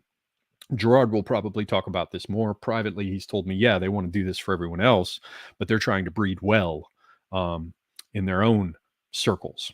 Anyway, they seek, and here I think Gerard and I very much agree. He's talked about this certainly. They want to create a new proletarian class. And here we come in with the ideas of bio-Leninism. None of this is new to you guys. But understanding that the so-called bio-Leninism isn't a technique like a narco-tyranny, right? It's the heart of all of this, the absolute heart of it, meaning they're not commies or globalists or the you-know-whos who happen to use dysgenic strategies or tactics. They are eugenicists, and that's all they can be because of their materialist outlook. I don't even know what kind of crazy shit they'll get into with their transhumanism, but that's why I want to hammer that, because a lot of people might watch this and be like, dude, we've heard about dysgenics, we've heard about bio-Leninism and all the rest. None of this is new to us. Well, show me someone who has, like my buddy Gerard did, just sat down and went dunk and put his finger right on it. It's eugenics. Socialism, to recap for people who might have come in later, what I talked about at the beginning, my buddy Gerard's idea. Socialism is eugenics. It's fundamentally biological. And again, they're trying to put this proletarian class together. Mystery meat, state dependent. All they need to do to make their system work is to centralize control with a heretofore unseen granularity, and they got that shit in spades. Track literally everything, shape behavior through social media, and social media is always already a social credit system, as we've seen, and thereby transform mankind itself. Even transhumanism isn't, it obscures. It's fucking eugenics. They're not doing transhumanism just because that's the next thing to do because they're tired of paragliding or, dropping, $40 million to be able to ride on a rocket up into space. The idea is that there is a good that will come from it, and their focus must be upon transforming man. They are eugenicists, and they should be framed as such. All of this should be contextualized as such. Now, here's the part that I have to cover before we roll out of this. Maybe I'll have time to take some questions. There is a distinction between good breeding, and I just touched on this a moment ago. I certainly know my buddy Gerard's aware of it. There is a distinction between good breeding and genetics. There's a place for good breeding. It is, in fact, like the fundamental technique of the aristocratic ideal. It's not eugenics itself, if we're actually talking about real eugenics, that I have any issue with. None. Don't give a shit. Perfectly fine. It, as I said, has always been the basis of aristocratic distinction. And in fact, I've got a video, if anybody wants to go watch it. It's the idea of the house and household. I've got several clips on it, even talked about it on other channels. So dig back into my clips on the house and you will see the way in which I talk about the family and the house itself as a social technology, as a cultural technology. That is the proper domain of eugenics. The proper domain of eugenics is not stuffing another fucking interracial couple down my throat again and again and again. So I cannot watch a television show. I cannot see a television commercial without endlessly seeing that same shit. If you love a black person and you're white, or if you're a white person and you love a black person, more power to you. Nothing against you in the world. Wonderful. Go and be well. I'm sick of fucking and seeing it on my television all the fucking time. Leave me alone. But they won't. Why? Because it's a eugenic project. And they have decided that in order for peace and equity, a certain group has to go, or at least be pushed so far back into the background that any of their objectionable squawking doesn't really cause much of a fuss. So again, my issue is not with eugenics in general, insofar as we're really talking about the older level, which is good breeding. Good breeding is absolutely indispensable. And the degree to which you can make it conscious, or perhaps, I might almost go with Nietzsche here and say that it should be unconscious, because when you think about it, it's already moved out of the realm of being a perfect action, right? In any case, we ourselves must find our way to our mates. I'm not saying that family shouldn't have a say in who you marry. I'm not saying that we should dispense with all tradition that's come before. But there is a place for our own personal efforts and the steps that we take in order to make good breeding a reality. Choice of mate, how we treat our mates, how we treat our children, what we attempt to expose our children to, how we hope to teach them, if they're socialized to any extent, how we choose to socialize them. All those are very, very important questions. And I am certainly not here going, racism bad, or eugenics bad. No, not even a little bit. However, when it goes to the state, when it becomes centrally planned, which is one of the reasons why I'm not a big fan of black wool uniforms. Sorry for all the NS crew. I'm just not. If you are, fine. God bless you. See how you can raise your legs when you march. Cool.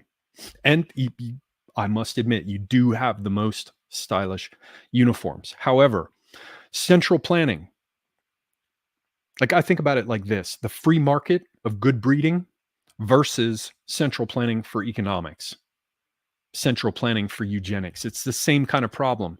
The way in which planned state economies function and the efficiency with which they function versus free markets, I see that in my mind as being similar to, like good breeding is the free market, right?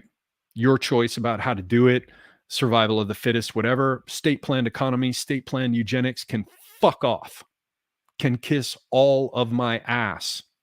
And whether it's hidden through a variety of techniques, the foremost of which is governance. And by the way, anybody in our circles who says governance should have the shit slapped out of them. Governance should only ever be uttered to mock the fact that it's been introduced as a term in order to make it seem all right that there's something other than your fucking government that controls your actions. It's this other thing. It's global governance. You don't get to vote for it, but you better fucking do what they say. They introduce these terms just as though, just in the same way they introduced the false distinction between Muslim and Islamist.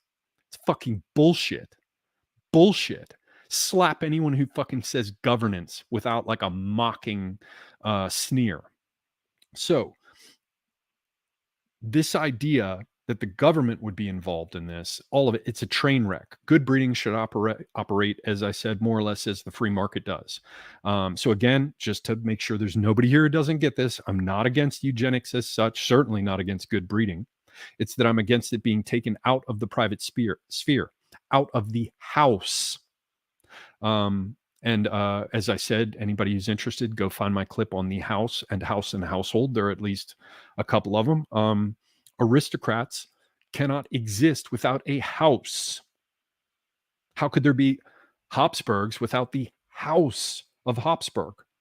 How could there be the house of fucking Hanover, Windsor, God help us, without a house? That is where good breeding and the rest should find its hearth and home. So to recap this, to review, socialism is always already social engineering, which is in turn always already eugenics. With the disappearance of God and anything other than this rank materialism, the only thing that really matters is to shape men's minds and bodies.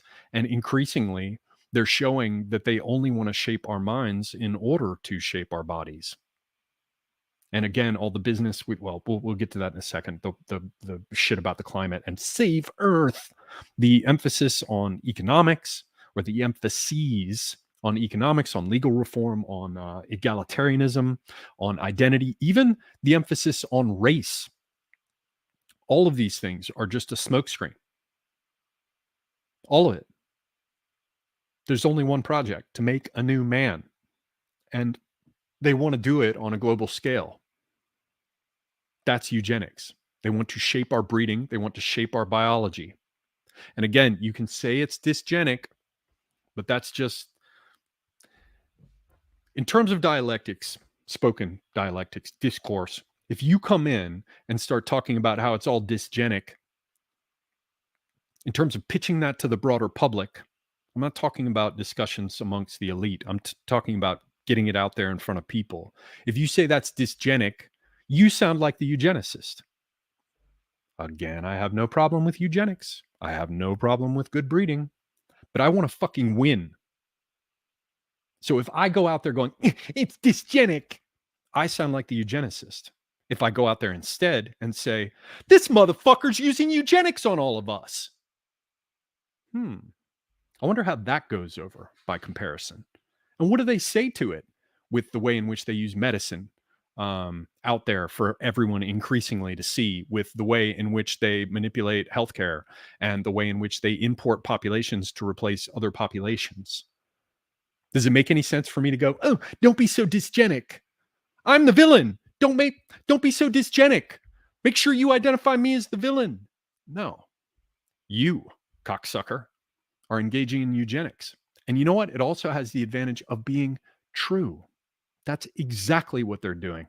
And you know what? If somebody else can come along and say, no, really, there's something deeper that's more fundamental about what they are and what they are doing, I'm perfectly willing to hear it. But thus far, I was just sitting there talking on the phone to my buddy, and he was all like, yeah, socialism is eugenics. And I was like, wait, hang on.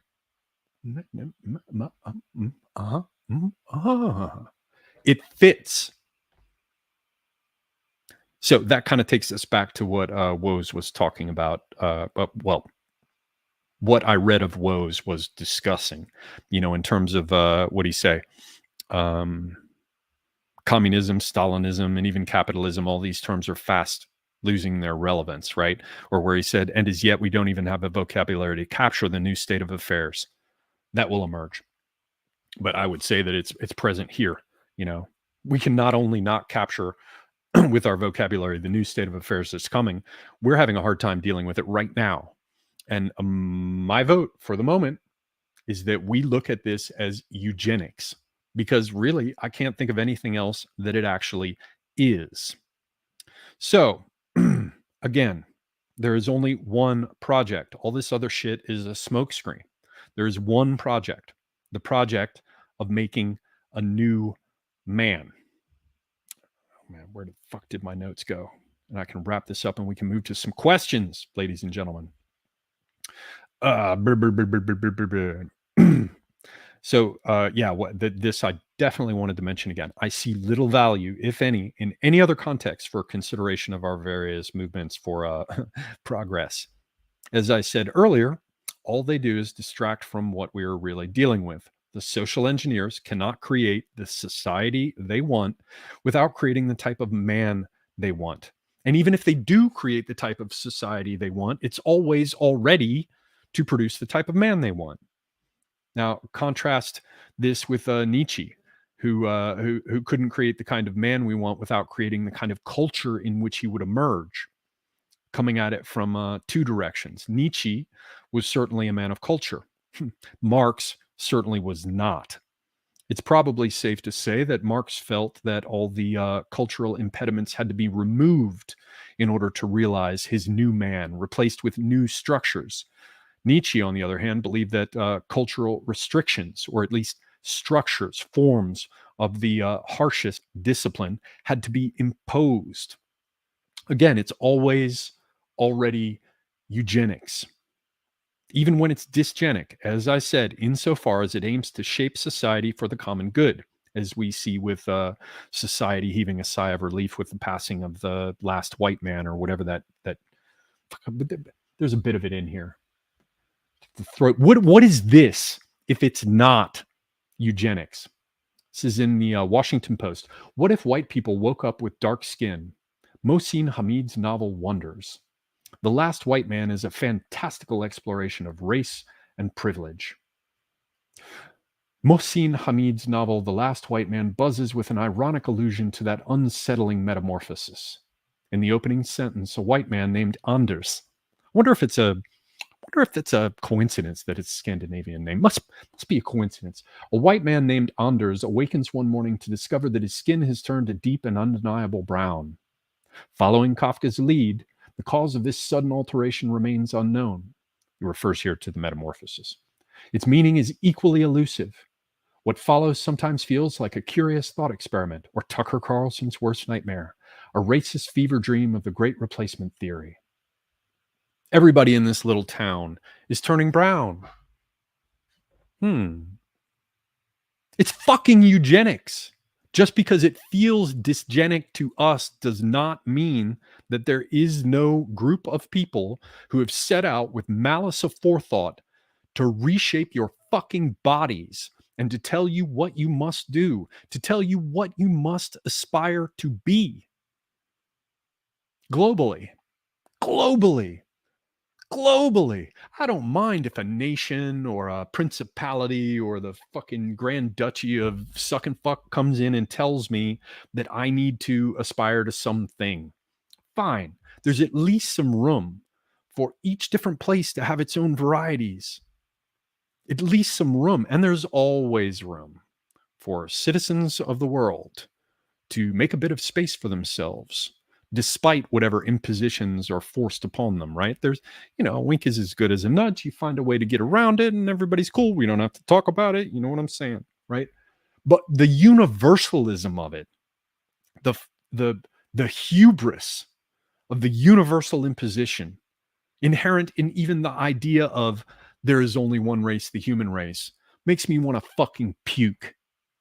So, on that happy note, I will see if there are any remaining questions. We have a few minutes. If anybody has to, if anybody has any questions, throw a semiagog, an at semiagog at the beginning, and we'll see how this goes. I got 5 minutes if I want to keep it under 2 hours, which will save me the pain in the ass of having to re-upload it elsewhere.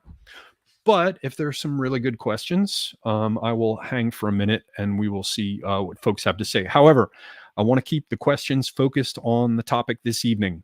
Don't come and ask me what my favorite color is or what my favorite Robert E. Howard story is or how many times I've listened to Sunrise by Uriah Heep. Just be like, I have a question about this point that was raised in this discussion, and we will take it from there, if indeed there are sufficient questions. So it's all with you people. I'm going to light a cigarette.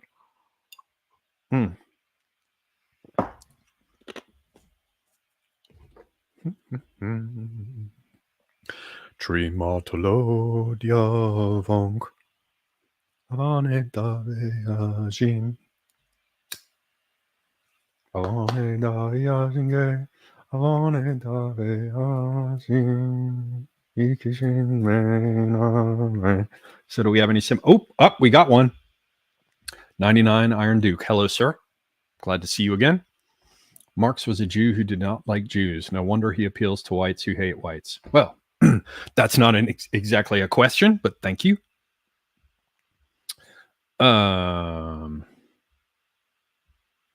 Looking here, if we have anything. Oh, nothing so far. So we might be wrapping this up soon.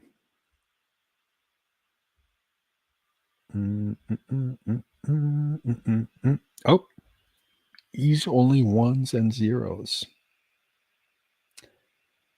Semigog, could the drive to guide the breeding habits of man have the intention of producing a blank slate man that is now susceptible to the programming of the new societal construct? Yeah, certainly fungibility, human fungibility seems to be a central part of the program. And in that respect, I'm certainly, there's nothing I can say new here because that aspect has been, hammered and folded or plowed back and forth across any number of times by right-wing thinkers who are more on the ball than I am. So yeah, certainly that could be an aspect. And I think a number of people have talked about it. Level 0. Hello. Another old long-time channel follower. I'm starting to sweat now. Ugh. Have my air conditioning off to keep it quiet for you, but I'm sweating. See the big rings, the big sweat rings. It's fucking hot. So I might not stay here forever. Semigog, how do you think the push for negative population growth plays into the eugenics at hand?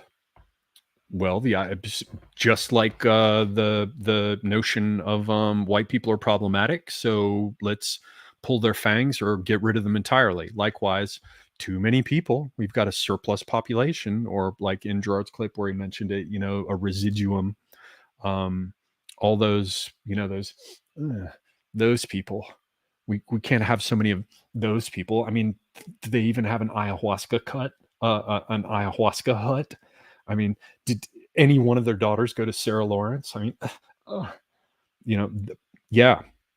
I believe that the basic idea is that we've all got to be healthy and well, and we also have to save the world, which means we have to ensure equality and we have to get rid of people that are problems. And additionally, we don't want to have too many people. However, it must be understood, or I should say, you guys have to understand that I am aware that this doesn't operate at every level. I think this is the fundamental motivating idea for the actual decision makers. Downstream from that, there's every species of self-interest, of plain greed, of perversion, of sadism, of wanting to just, clean your shoes on the backs of people just to make yourself feel better. Like all of that shit. This is the real world, right? Humans are still humans. All of that shit is going on. But up at the top, where I think the major upstream decisions are being made, yeah, negative population growth is a part of this same picture. Just like as I said, getting rid of whites if they look like they're going to be the ones that cause the most trouble. Either make it so they can do nothing, or make it so they can do nothing either by weakening them or eradicating them. And if it seems to be a situation where you cannot eradicate them physically without creating a reaction, then eradicate them physically more slowly while eradicating everything about what they think of themselves as being. Yeah. So all that is apparently a part of the picture, I would say. Level 0. Let's see here if we have... My favorite color is green. Green and purple together are my... Yeah.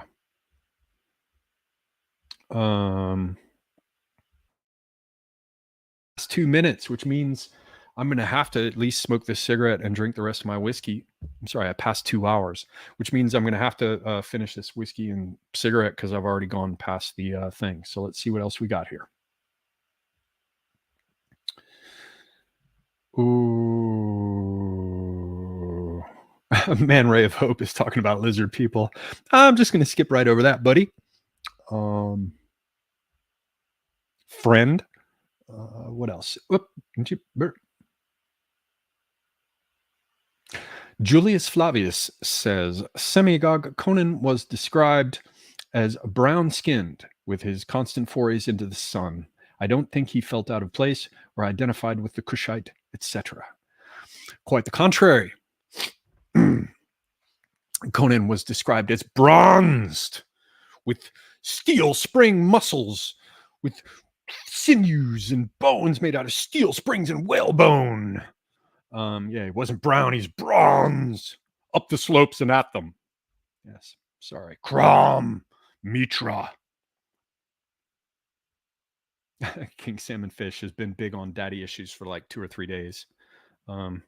Daddy issues play a not insignificant role, particularly with the absence of daddies. So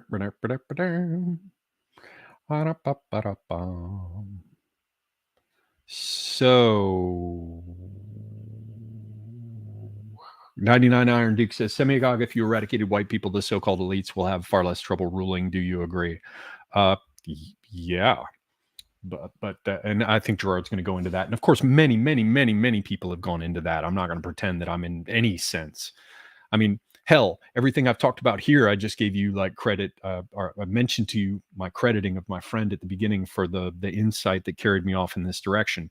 Now, I'll say that I threw in this stuff about Stirner and Nietzsche and Marx, but I'm not saying anything really original with any of this. However, granting that, who else is saying this? Who else has said this? I've been on the internet too long now to imagine that it's impossible anybody did. Maybe somebody has. And if so, tell me. But I'm not hearing that. And I think that there's great potential in identifying them as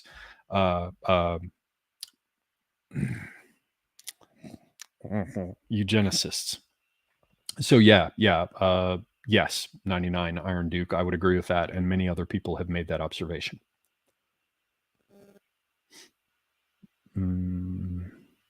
PIB Thought Criminal says, Semigog, if you were still around when the full pod living bug eating scenario is complete, would you choose to play the game in luxury or live out on the dissident reservation? I'm already living out in the woods, man, and I'm already old. I don't have a great deal of time left to myself. I'm enjoying it right now. Reminds me of that old story my buddy Tim used to tell about the young bull and the old bull up at the top of the hill. Young bull and the old bull are up at the top of the hill. They're swishing their tails around, make the flies go away, and they look down the hill. And the young bull says to the old bull, look, there's a whole bunch of hot young cows down there. Let's go down there and let's run down there and fuck a cow. And the old bull looks at the young bull and goes, let's walk down and fuck all of them. That's where I am at this phase in my life. Everything in its time. Old age and cunning will beat youth and bravado every time. All right. What else?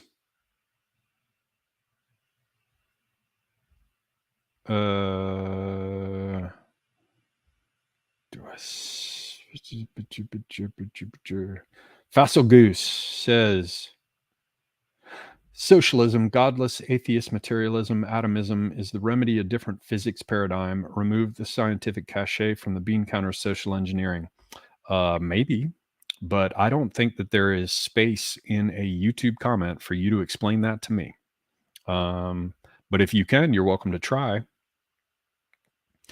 John Fraser asked, "What's tobacco I'm smoking?" It's one of these bag pipe tobaccos that you buy in bulk by several, but the something pound bags, and I roll it on a machine.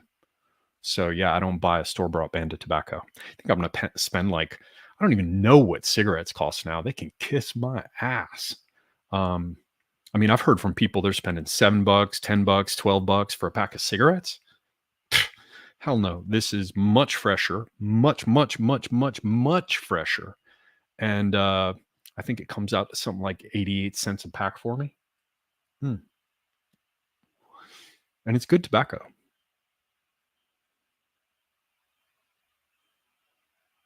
Yeah, people mocked me last time about, oh, you're smoking cigarettes. You should smoke like real tobacco. This is real fucking tobacco. Believe me. Who is this guy just constantly saying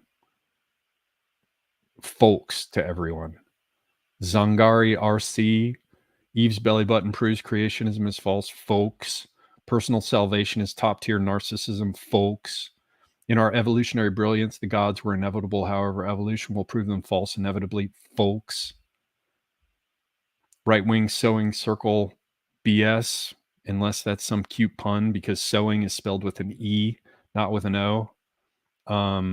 Say something that's not asinine, and you're welcome to stay.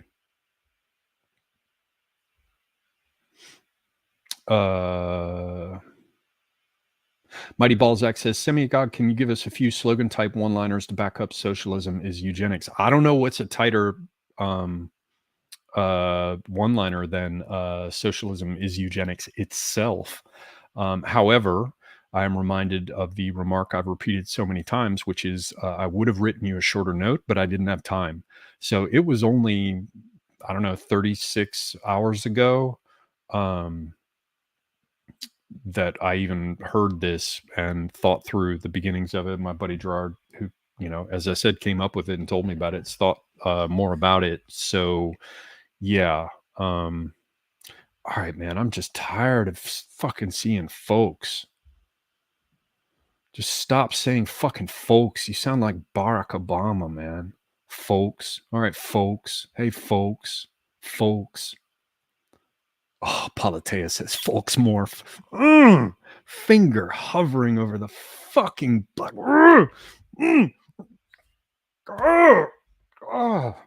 Only because you've been around for a long time. Only because you've been around for a long time are you still here. Evan S says, Semigog, what is best in life? To crush your enemies, see them driven before you, and to hear the lamentation of the women. Sorry.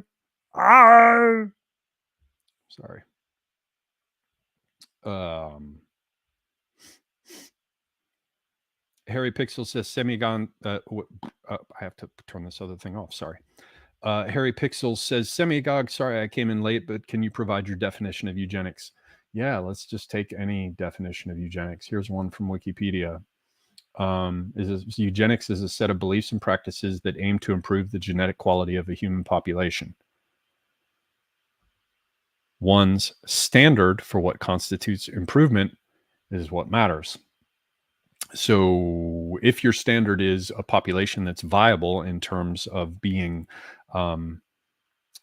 the type of person that will create an ideal society that will remove disease, then it's eugenics.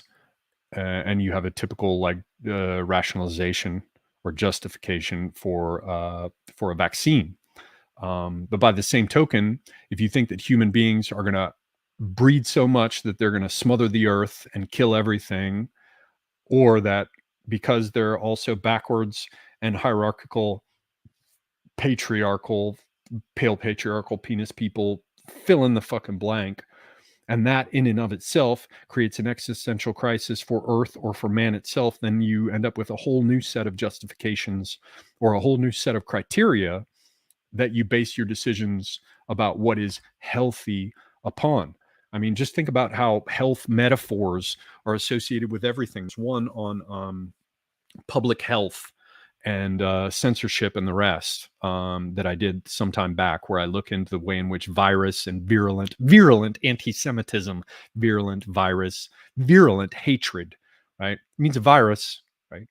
Um, as soon as soon as you set up a set of criteria or standards, it can easily step outside, strictly speaking, genetics, because good, um, and to grow or bring goodness into being, to foster the appearance and growth, to cultivate the growth of things that are good.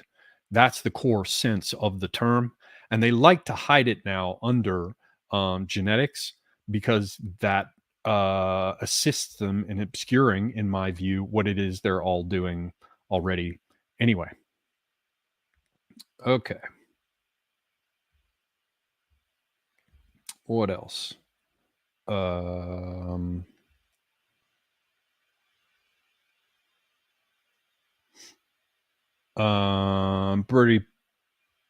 That's a fake. That's a fake Birdie Bassett. That's a fake Birdie Bassett. That's not Bertie Bassett. That's Birdie Bassett. Pretty sneaky, sis. I'm not going to answer that question. Look at Z Central Academic Agency saying hostile towards the audience lately. Chill out, Semi. I'm going to put you in timeout too. Fuck are you talking about, man? Because I told one person, just kept repeating the same fucking thing. Timeout. All right. They're cutting off people's tits. They're running around cutting off women's tits. They're cutting off women's tits. Did that make you feel better? So yeah, is there anything left? I don't think there's anything left. So, ladies and gentlemen, that is it. That's my basic introduction. I love you. I love every single one of you. I love talking to you. I love the fact that you are willing to come here and listen to what I'm discussing. I hope that you will check out my buddy Jolly Scholar's channel and go easy on him for being pretty libertarian.